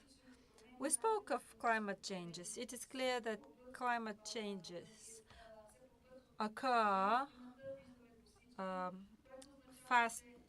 faster and faster, which means that all technologies need to be adapted to the climate changes. And ever greater place in agriculture will be controlled environment, hydroponics, etc. Regenerative agriculture, let's not forget the soil and soil health, and connectivity technologies. If we don't have them, all these new innovations cannot be introduced. Now I will focus on the problems, because I mentioned that education is important. Before reaching innovation, we need educated people who would apply those innovations and transfer these innovations to the farmers. In Europe, as well as in Bulgaria, there is a low relative share of people studying agriculture. In Europe, it is 1.9% of all students. In Bulgaria, unfortunately, even less, 0.04 of 135,000 students. Only 2,400 are doing agriculture. These are the people who are expected to implement the innovations, people who will be working in this sector. What are the reasons? It's clear that there are plenty of reasons. The demographic crisis is indeed one of the factors that reduces interest in this profession. But there's something more interesting. Agriculture is seen as a traditional profession with low income and low prestige.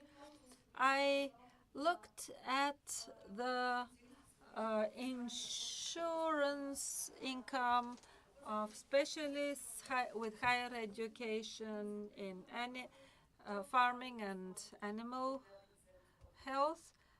It is from 1,000 to 1,700 level. There is no way a person will be motivated to study this. Most young people don't see agriculture as an attractive career opportunity because of old stereotypes and wrong expectations of the sector. I've spoken to my students. It's an industry where you have to walk in mud and carry a hoe 24 hours in a day. Young people prefer to live in cities. More than 50% of young people live in cities rather than villages. They don't want to return. The managers of farm managers are the largest amount, the largest number are 65 years and more, and the least are from the age 25 to 34. Can these problems be overcome? By investing in education, investing in laboratories, greater connection with business, more change in curricula, which consider the future professions, not the old ones. These are problems in education.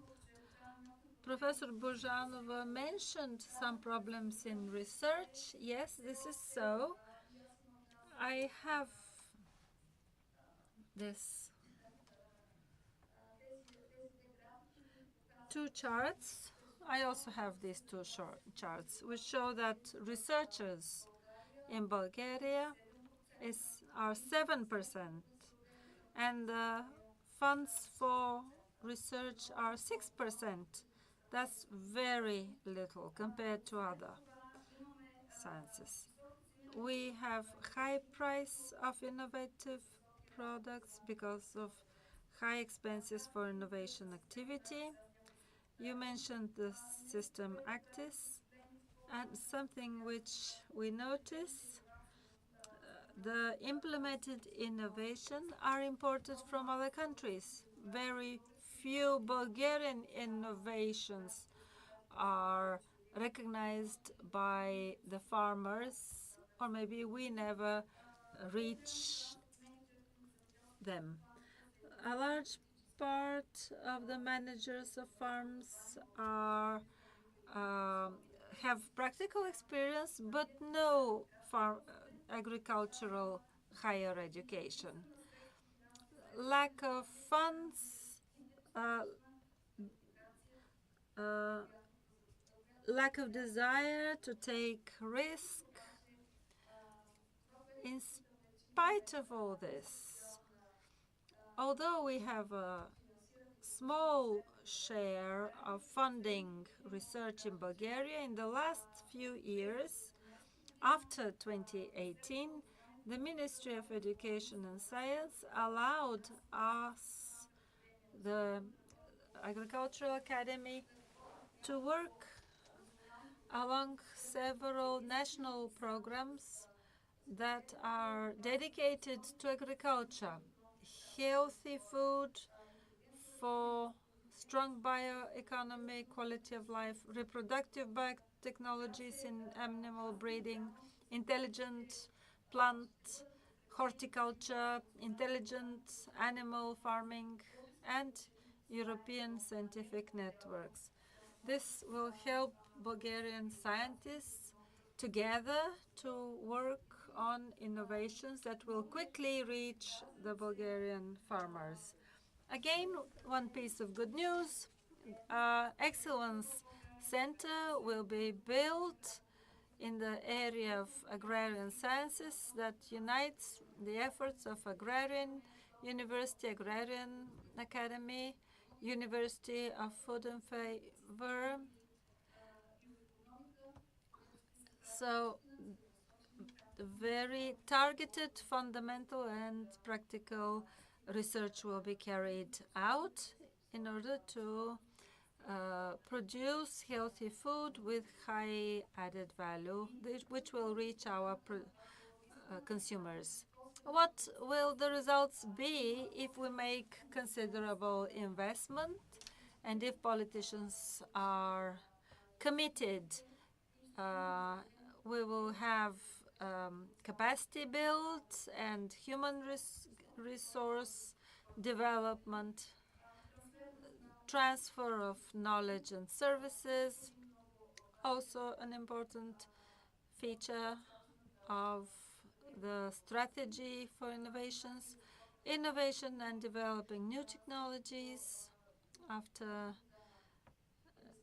we can invest more in demonstration fields, new laboratories, excellency centers, and last but not least, developing startups and accelerators, scientists together with business, together with representatives of NGOs, exchange ideas, and these ideas can be developed and the results find application in practice, and all this will lead to sustainable development of rural areas. In conclusion, I will address policymakers. We need higher budget for education, research, and infrastructure on a national and European level, investment in innovations, in innovative technological intensive production, accelerating modernization of farms, of young farmers, increasing income of young farmers. There are many topics for discussion here. We must not forget professional qualification of managers and support for implementation of digital technologies for farm management. We all know AgroHub Bulgaria is the European Digital Innovation Hub with 9 demonstration points where we will carry out training with the National Association of Grain Producers. Thus, we will transfer to farmers what innovations we can offer. The Agrarian University is taking part, and we can also propose new technology in vine growing and wine making. Nobody mentioned this sector, but it is also very important. Thank you for your attention. Thank you. Professor Yancheva, as a Bulgarian teacher, I will completely agree with you about the importance of education in the field of agriculture, because we keep talking about support, about investments, about money, but we need educated people who will take advantage of all this. Unfortunately, some of the data that you showed are not that comforting, but they're not surprising either. There are relatively few students dealing with these topics. Hence, the trend identified at EU level, that the share of the people dealing with agriculture is reducing. On the one hand, is reducing. The average age is growing, and fewer young people want to deal with agriculture. So we should make this profession even more attractive.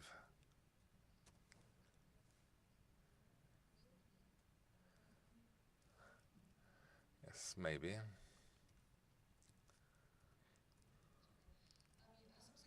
I agree that it is not attractive to young people, but the possibilities for personal fulfillment are not that great, except for bigger companies who recruit our students, such as BASF. I could see representatives there. Actually, their staff is from our university, as well as some other big companies in Bulgaria. This should be a protected profession in Bulgaria. There must be some instruments so the young people will know they will find professional fulfillment in this field, because agronomy and livestock breeding are not in that group. I hope, I am so happy that we have so many people in the room, and I'd like to give the floor to Mariela Yordanova, Executive Director of Sort Seeds in Razgrad, and I believe she will touch on a topic that is widely discussed in Europe about innovations and new genome techniques. The debate in Europe is about these new genome techniques. Are they GMO or not? Do they harm people or not? I believe we'll find answers to these questions. Thank you for the trust to be here. It's an honor for me.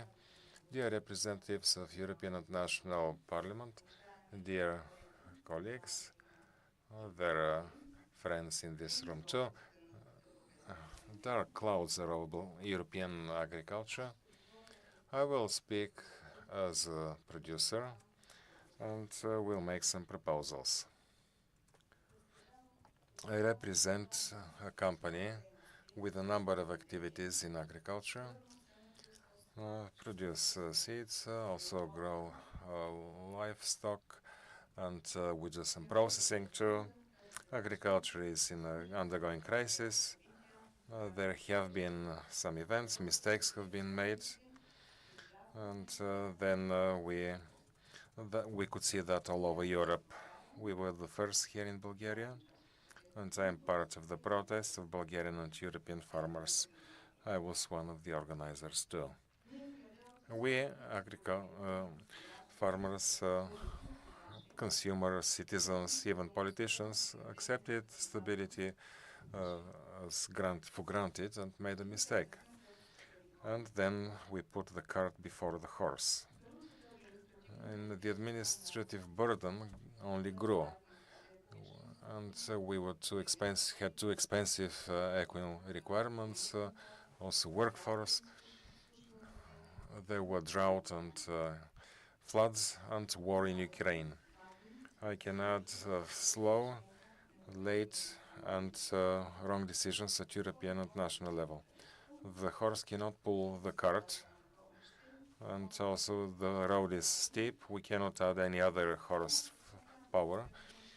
Money alone cannot solve it, so what can we do? We take off some of the burden from the cart.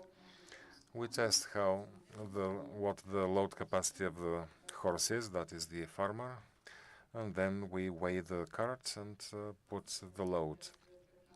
That's the biggest challenges ahead of us. The budget from 1980 has been growing till 2027, will be at levels so low without taking into account the forthcoming inflation or the aggregated inflation. Administrative burden, and we speak of simplification, but it never happens. On the contrary, the need for administrative personnel in the farm is growing. We are not agricultural producers any longer. We are bureaucrats with versatile competences. CAP was simplified only for the work of the European Commission by sending us all the duties, bureaucratic, all the hardships, and all the mess in the strategic plans. Bureaucracy can be alleviated for any business in the agriculture. Pragmatic guidelines for the farmers. Karakolev mentioned it's very easy to catalyze the simplification by calling for European members of parliament and officers in a cross-check here at our farms in the company with a couple of activities, so they can see for sure firsthand how long and what pointless labor is going on. We have good IT experts, but we lack a unified program software for management. There are a number of licenses needed, a lot of inspecting bodies. I was shocked. 150, over 150 after the Green Deal entered into force. Our agriculture is not competitive. We have high production costs. We produce expensive because on the consumables and inputs in Europe, we are subject to restrictions and bans. So materials, energy, and markets cost us a lot, and we're not competitive on the world, on the international market. In 2014, subsidies per unit area was 30% of revenue. And today, it's 10% of expenditure. To cover the expenditures for production for 1 hectare of wheat in 2024, the average yield as for today's stock exchange should be 1 ton per hectare. It's impossible.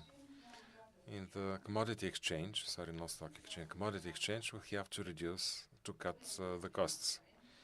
It's a painful topic about the rents. Rents are being reduced for Bulgaria. They're not market grounded, but this is what we farmers did ourselves. Reducing costs will be through more productive machines, precise agriculture, and well, everything Professor Yancheva mentioned.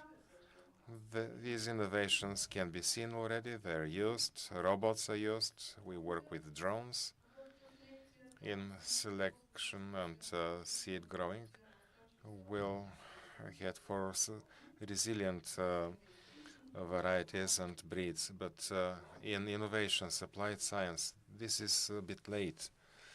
It's growing late. The new programming period came with a Green Deal with great ambition, but it heavily crashed into reality. A number of the requirements are not do not comply with national specificity. Others have disputable environmental effects. So we apply more and more expensive practices for the same amount of money.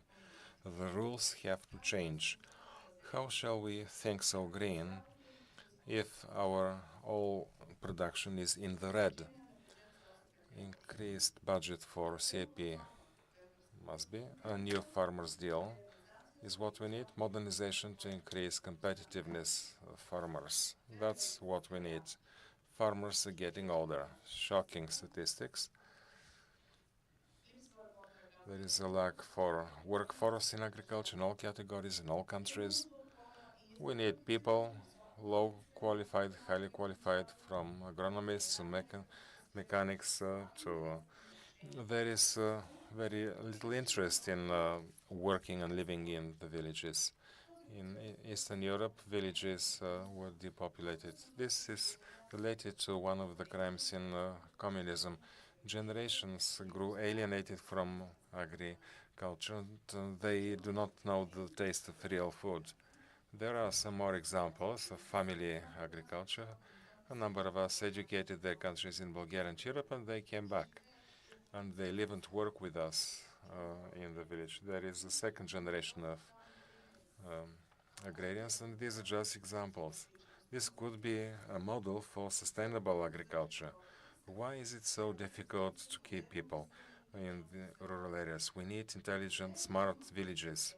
It's good to have in education programs in secondary and higher education. So we farmers go to schools and they come to us in the field so that we can be together.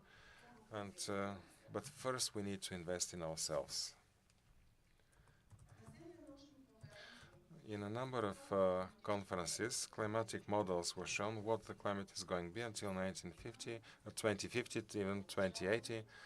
Drought is heavier and heavier in northeastern Bulgaria and southeastern to go to subtropic and even in some areas tropical climate.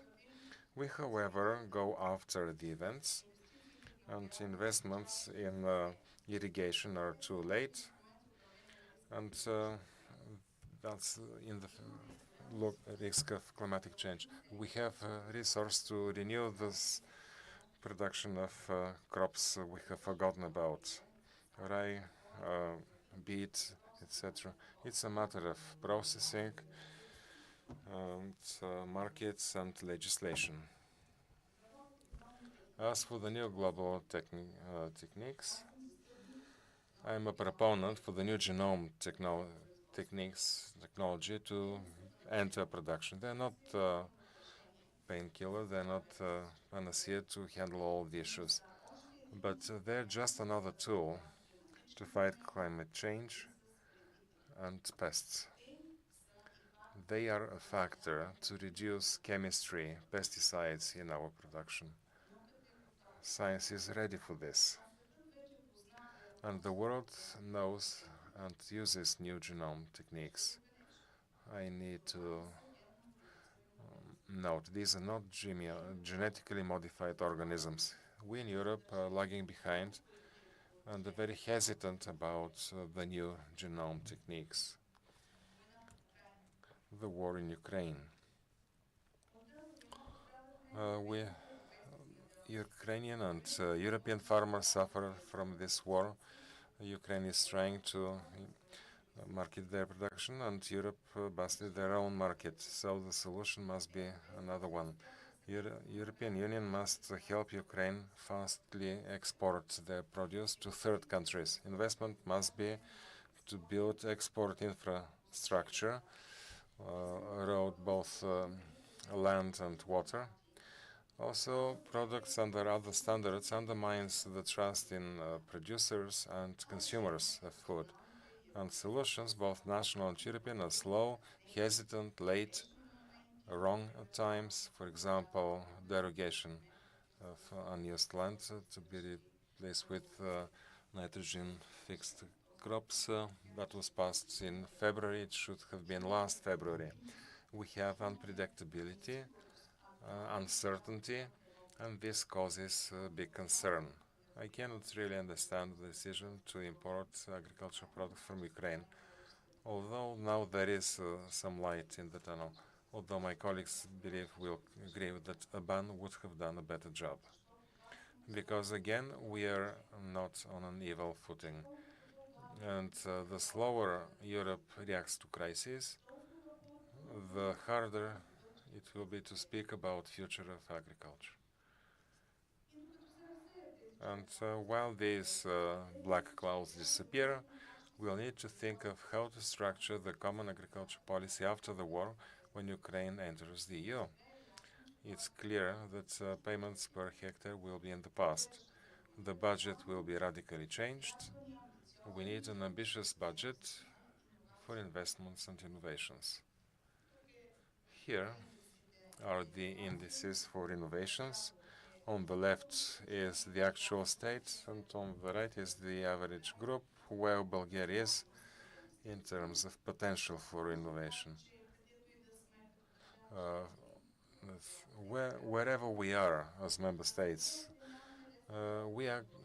farmers do not have easy access to novelties and innovations in the innovation portal. There are the innovations, there are discoveries, but we either don't know about that or application gets lost in the way. Now, let me summarize at the end. For the current programming period, real simplification, good standards for good farming, because now they are at the expense of profitability, innovative solutions, investment in risk management, in personnel, attractive and modern rural areas, modernization of competitiveness. We have to start the program for development of rural areas towards modernization. And for the next programming period, a new deal, European deal for the farmers, an ambitious budget towards competitiveness, crisis management, and market management. And all of this, however, at a fast speed. We need actually bold ideas, fast solutions, because innovations today are traditions tomorrow. I expressed the position's point of view. I made some proposals as a Bulgarian with right-wing political affiliation. We are trying to combine traditional and modern in Bulgaria and in Europe. Thank you for your attention. Thank you, Mrs. Yudunova. With one sentence, we can summarize that European agriculture is at a crossroads, and hopefully we will find the right direction. Now I give the floor to Mr. Chukanov. I will ask him to speak quickly to explain what is happening with beef production. Mrs. Adamova, Chairman of Agricultural Committee in Bulgaria, dear representatives of Bulgaria in the European Parliament, dear colleagues. I am aware that my speech stands between you and your lunch. That's why I will be as brief as possible with some practical information that was only mentioned in brief by Mr. Borisov. Before 1 year, I started work as a reporter in the European Commission for the emissions.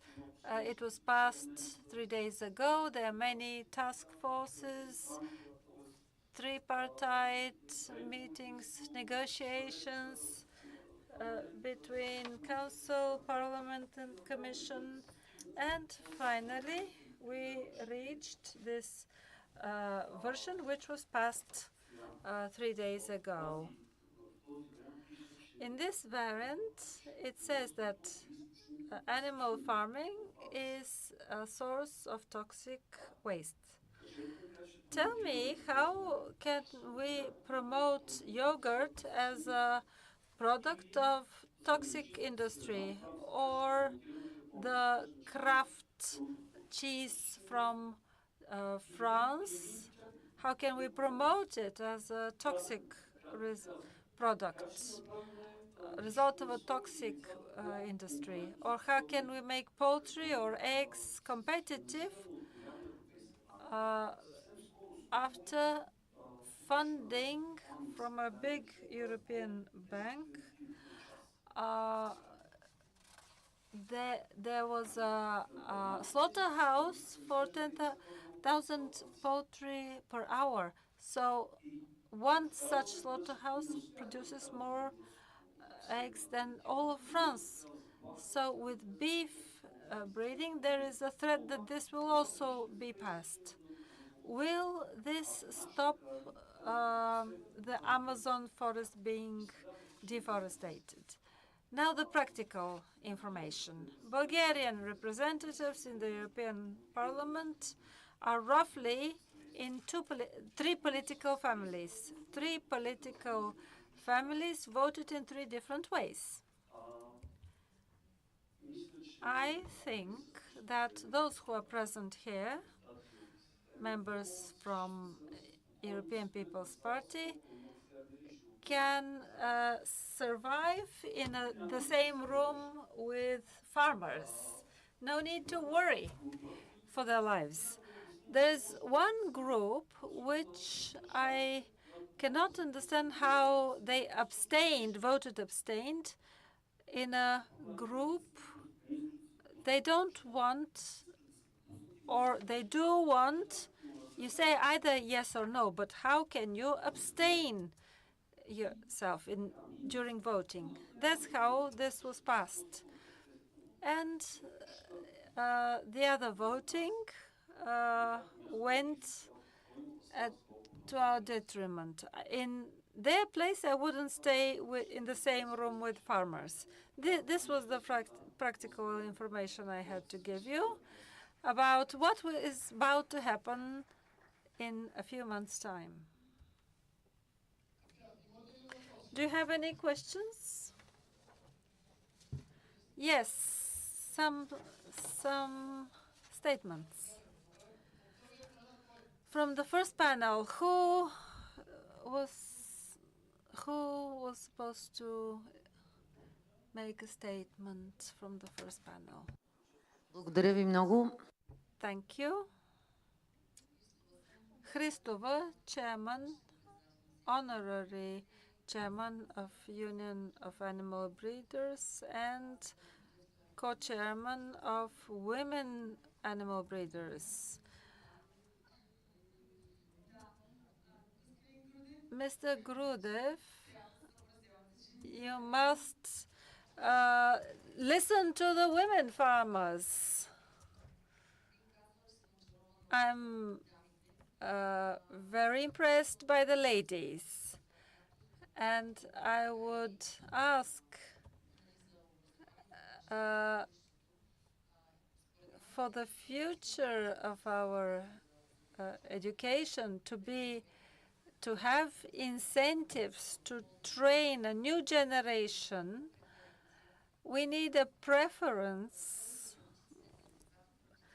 for practical training. I'm a farmer. My children work from dawn till dusk as farmers, but we're talking about time for education. they need an incentive to start studying and practice to go hand in hand with science, with education. They can be trained on site because it is absolutely impossible for them to be present in class. Regarding Ukraine, Mr. Ademov and Chukanov mentioned that prohibition is necessary for import. Regarding the first panel, I would like to say, because Mr. Oreshan listed 7 things that were proposed by EPP. Mrs. Staneva, first I had to address you because you are part of us. First, because you're a woman. Second, because you are protecting Bulgarian farmers. Every decision needs to be consulted with the farmers, and every decision must have an impact assessment. In the last 3 years, there has been no dialogue whatsoever regarding reducing the administrative load. In my farm, I had 170 logbooks. I write in it day and night. I will be glad if you convey this to the European Commission of Agriculture. I can't go to see the animals. I can't pay attention to the vet regarding quality and quantity that we wish to produce. Mrs. Taneva, Mr. Vatev, the current minister, you don't know how we increased the Bulgarian quantity. The minister said, instead of 4 tons, we want your cows to produce 8 tons, and we don't have the feed for 4 tons. So the practitioners that we wish to work with should be trained people who know about animals and to know that biology is also related to economy and also the Ukraine war. Regarding scientific activities and investment, we would be happy if one of the incentives is opportunity to early retirement. This will be an incentive for young people to start dealing with agriculture and animal farming. We didn't hear anything about this. There is a demand for labor, but the opportunity for early retirement must exist, and this will be a serious incentive. Thank you. Now, let me just jokingly, please do not misunderstand me, but if tomorrow we retire earlier farmers, then everybody else will want to catch up, and we need to prepare the young people to replace for replacement. First, I'd like to thank you for being honorary chair of Institute for Women, because women in agriculture do matter. According to statistics, almost equal on par with men and women in the sector. So I believe this is important, women in agriculture, education for our children. We as an institution that complies with the law, the Higher Education Act rules that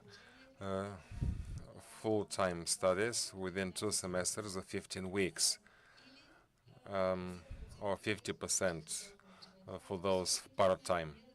What we are trying to do is to actually to have the apprenticeship recognized when you work on your own farms.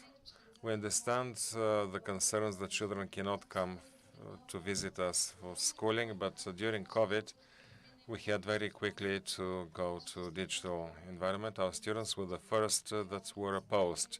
They said agriculture cannot be learned online. Just very quickly in Bulgaria, regarding livestock breeding, women farmers dealing with 11, and those without the stock is 223. Thank you. The first one was buffaloes. And as we mentioned education, I have experience, my personal experience. The road is the ways to go to schools. In my hometown, we had a class, and for 4 years we visited different institutions. We have a class there, and I teach there. We have training companies, and children set up their companies. They work, and we have two who work with our company. So we must raise our personnel, our staff. And quite often this takes place with private capital, but it must be state policy. They should be trained on the farms. Thank you. I'd like to invite you to be very brief, concise, and clear. Thank you, Maria Stepancheva, Association of Bulgarian Buffalo Growers and co-chair of Institute of Women. Dear Mrs. Staneva, dear Mr. Grudev, I'm first addressing you because you became an island. Whenever we need, we go there and ask for help.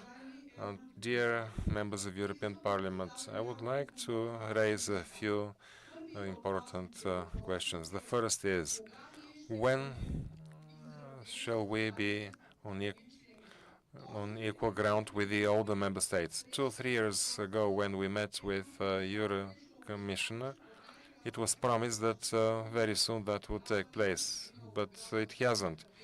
2 years later, nothing has happened. Why does Bulgarian farmer have to humiliate themselves so much to keep asking for money? And today we hear how we are begging for money. Why should we? Because for years now we've been working under the real cost of production. So tell me, with this big discrepancy between cost and price, who will cover our costs? And we cannot go back a step further because we've made investments and we have everything put in. But the European Parliament does nothing, European Commission does absolutely nothing for this.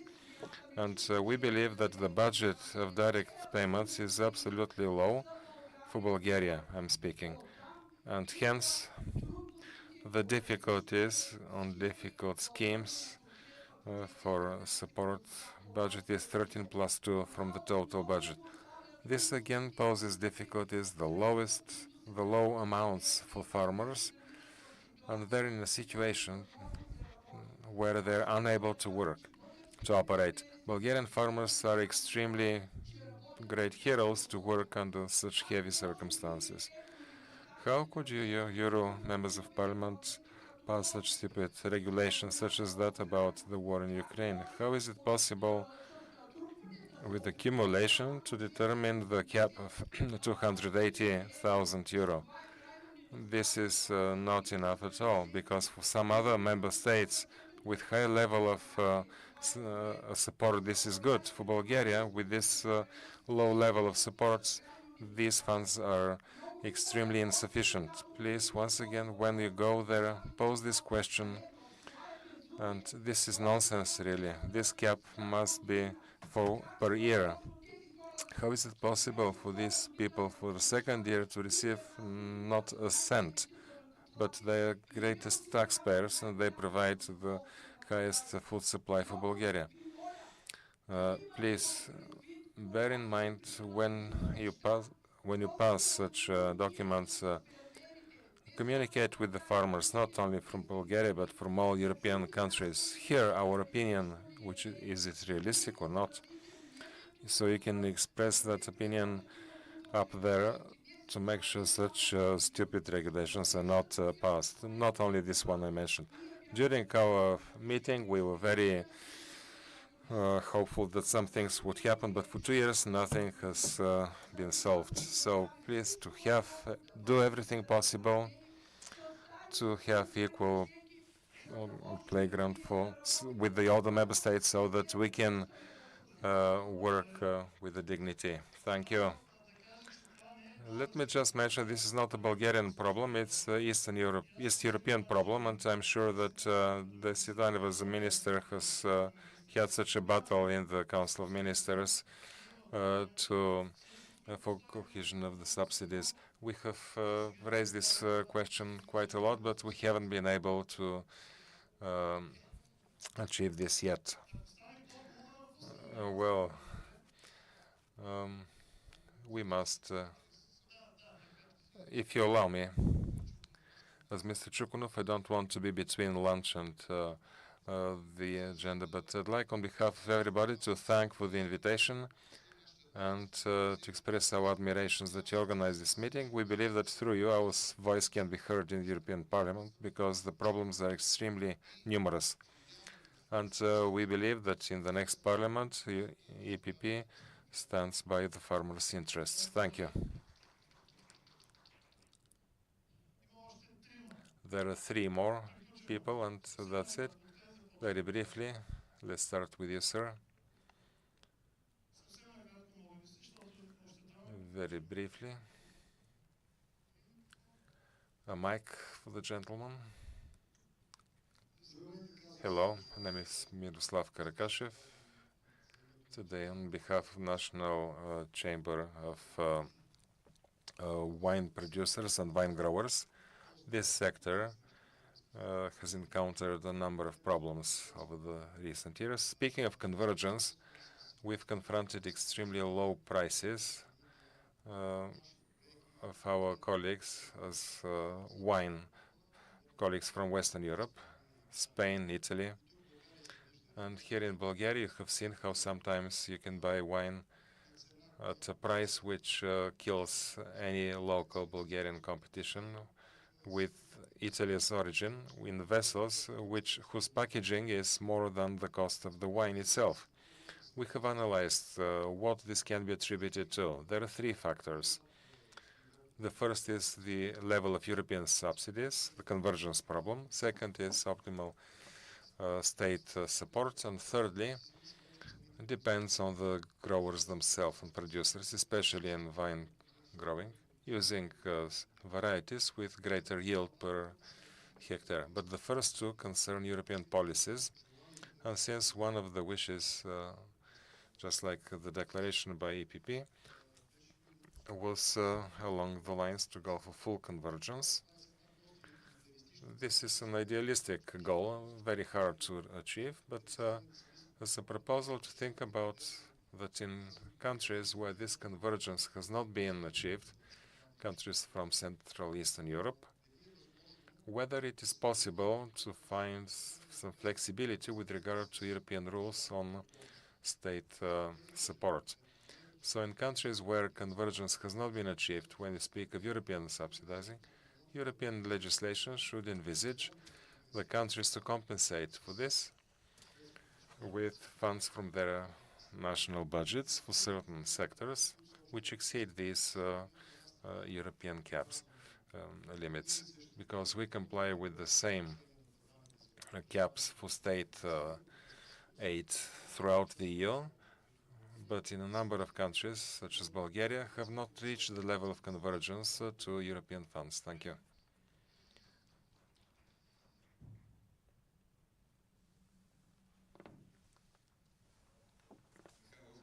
Mikhailov, National Union of Sheep Growers. Firstly, thanks to the 2 ladies for their presentations on science and training. These, however, were things which are today and tomorrow. In a number of our farms, we are 30 years back. I support everything. But in the last years, I've observed the awards in Agra. There is no livestock innovation or no award for innovation. We don't have professors. Every day on TV we can see professors, but here we have just 2 professors, including Zhivko and his team, and we don't have a professor on sheep growing because Duchinov retired the other day. Now, from this point on, I must say that our livestock growers are 30 years back, and they want applied science. Nobody can tell them on the market there are 10 kind of cells for calves, which cell they should buy, which enclosure. In the other countries, this is a fact. They do experiments, and 10 months later they say buy from this type of cell, and they're not afraid of the companies producing those cells. So next year they will have to keep them in groups. Should this be in 2 groups of 2, 5, or 10? Nobody. They will make a mistake anyway. The other question is, recently learned on the 28th, there will be a ban for the calves to leave the farm before the 28th day. Our National Institute needs 30,000 level for this analysis. What do we do? Analysis. We don't have analysts. How can we go forward? Statistics. It's okay. The analysis repeat the numbers, but nobody tells what should be done or to suggest this to those who need to do it. Selection or breeding. 2017 National Union of growers asked about genotypes in this field.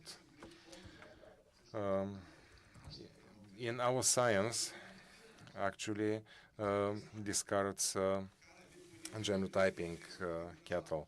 We are doing 30 years back.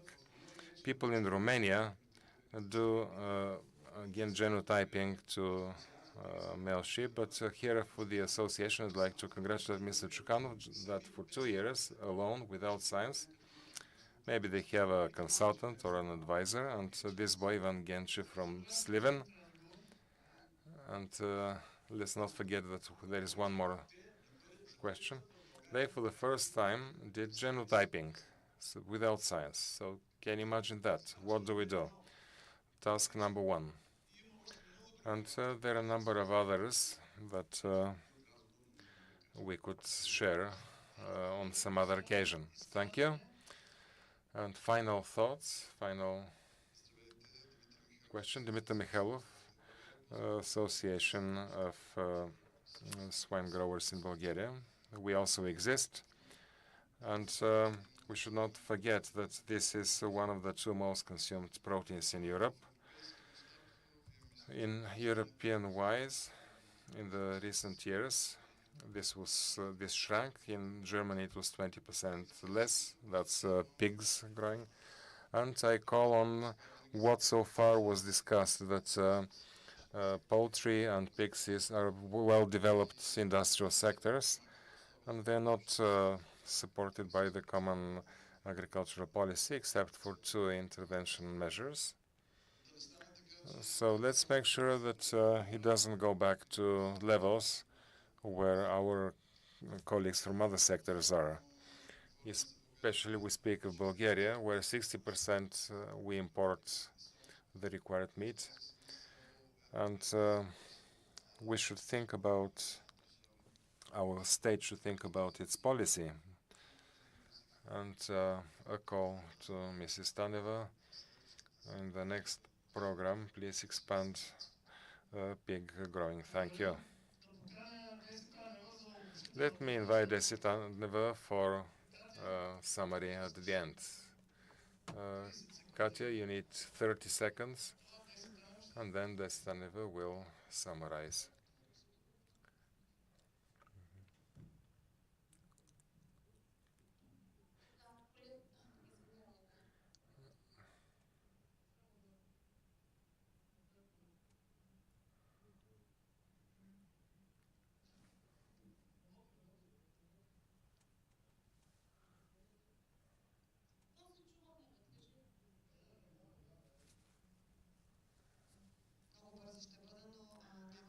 I'll be very fast, but I cannot but ask this. It was very extremely interesting for me. I'd like to thank for the opportunity, together with GERB women in this discussion, to hear you and to find a way to most of you who impressed us to work together with you to solve your problems. My name is Katerina Yurdunova, and I'm chair of Women GERB for Bulgaria, and part of the women in the EPP.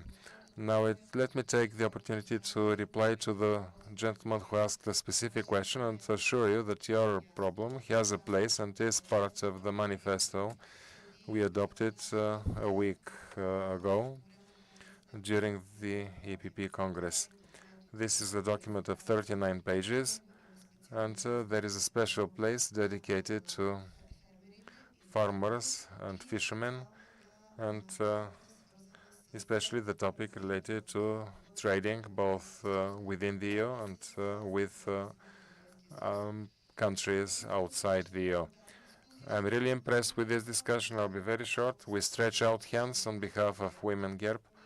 We set up a group, women farmers, part of our organization, and we'd very much like to work in close cooperation with you. We are part of the people standing by you when you needed that, rose growers and people protecting attar of roses. We supported you without officializing that, so we worked in silence, but backstage. But we're a serious partner and would like you to know that we are here for you and that Bulgarian agriculture for us is one of the priorities. Thank you. Thank you. You haven't invited me in this organization. Dear colleagues, I would like to thank you for staying so late because the debate seems far from you. I see the problems of the day. They're numerous, but I can't always help with the solutions. I shouldn't go into details because we'll be late for lunch. I talked about change of the strategic plan, and it was changed in such a way that the sector which lacked incentives again continued to lack incentives. I thank for this debate, for all the proposals, because we're talking about the new common agricultural policy. In the beginning of the meeting, I presented the conclusions. I will wrap them up, and I will forward these requirements of the Bulgarian farmers. I will add the proposals that came up in terms of livestock breeding and pig farming. I would like to apologize if I hurt your feelings. Mrs. Petkova is the person I know best. That's why she was invited to speak. During my term, the pig plague occurred in pigs, and the place where I live was the municipality with the largest number of pig farms. And I applied the least popular measure. Even today, people remember how they slaughtered their pigs in July. The idea was about industrial livestock breeding, which is very well developed in Bulgaria. And there were farms that were very competitive before the string of wrong decisions by the Commission in order to provide support for the Ukrainian people, which interfered in the market. If, apart from the presentation of Petya, you have other conclusions in your area, in the sphere of legislation and market, I will add them. We are at your, we're available for you for debate. The sector is regulated. Every good communication with our representatives in the European Parliament. As a minister, when we changed regulations, we received the support of all parliamentary groups, political families. So this can be done. And I will add your proposals, which I will ask you to submit by the end of the day. For Mr. Mikhailov, not because he's from my town, I share entirely all the questions that he raised about the situation. Some colleagues said we reached the bottom. It couldn't get worse. Yes, the farmers paid the price for the recession in the world. Inflation was suppressed. Farmers paid the support provided by the EU for Ukraine.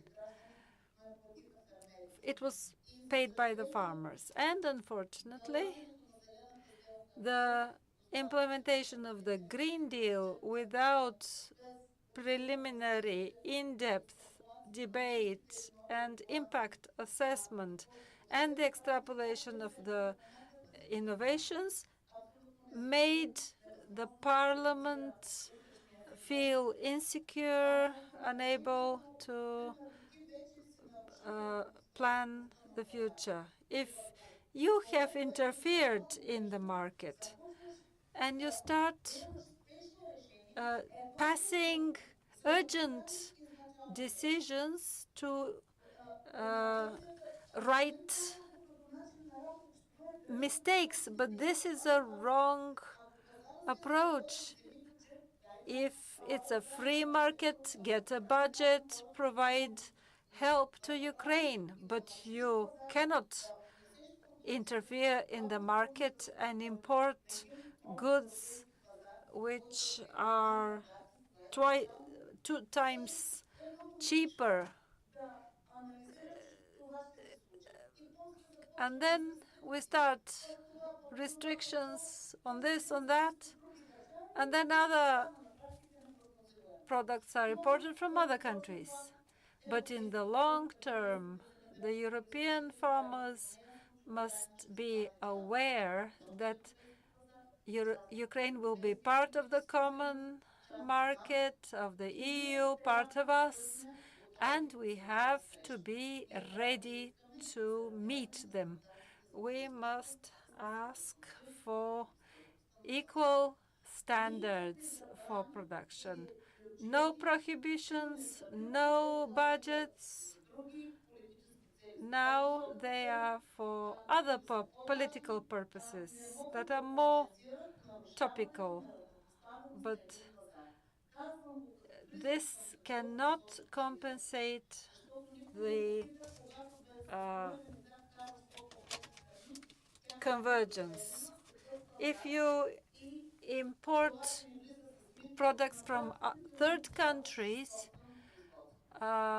will lead to destruction of the national production. The chance of farmers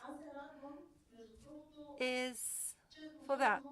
I am glad that each one of us is dealing with day-to-day issues, and I hadn't read the messages of Ursula von der Leyen and Weber to the farmers. Obviously, they're thinking along the same lines.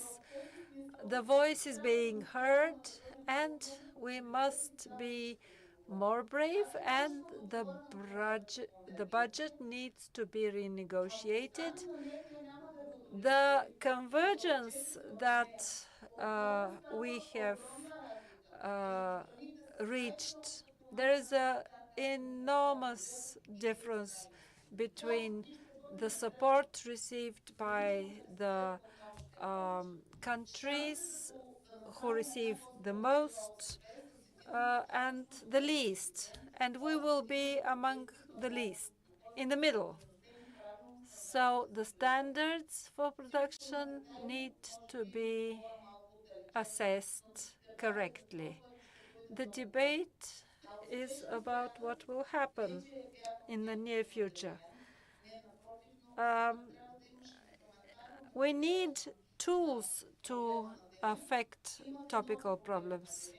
There are many topical problems for farmers. I wish you are more united, more patient, to be heard by the government. When I was in the government, you were much more aggressive, I remember. Not aggressive in the bad way, but you had a louder voice. The strategic plan is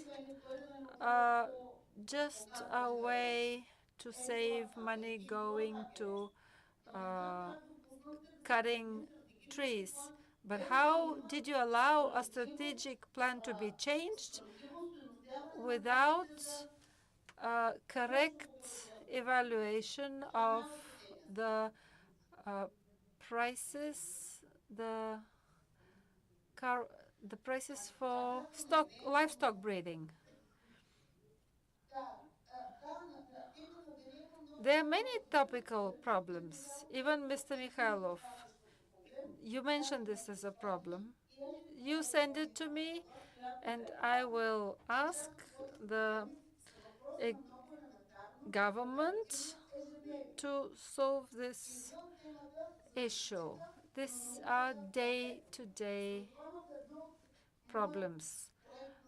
One of my conclusions that I've submitted,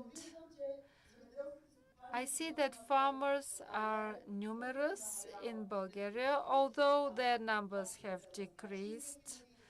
60,000 farmers. Although there is an increased budget for science, the farmer doesn't have the knowledge to introduce science in the farm. We must borrow something from the American model, in which the state manages the farms administratively. So a large part of this administration could have been carried out by the ministry. But to create so many tools for support for the same thing is not logical. I want to thank everyone for participating, and you're welcome to submit proposals, which we will submit to the European People's Party. We will put them on the webpage. The debate, for sure, will continue, be active, and it's a matter of time. Thank you.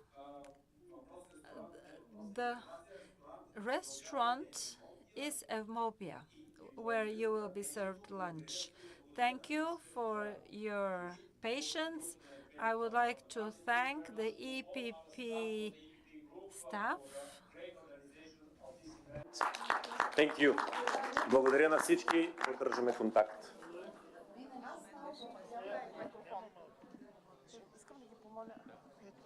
Да.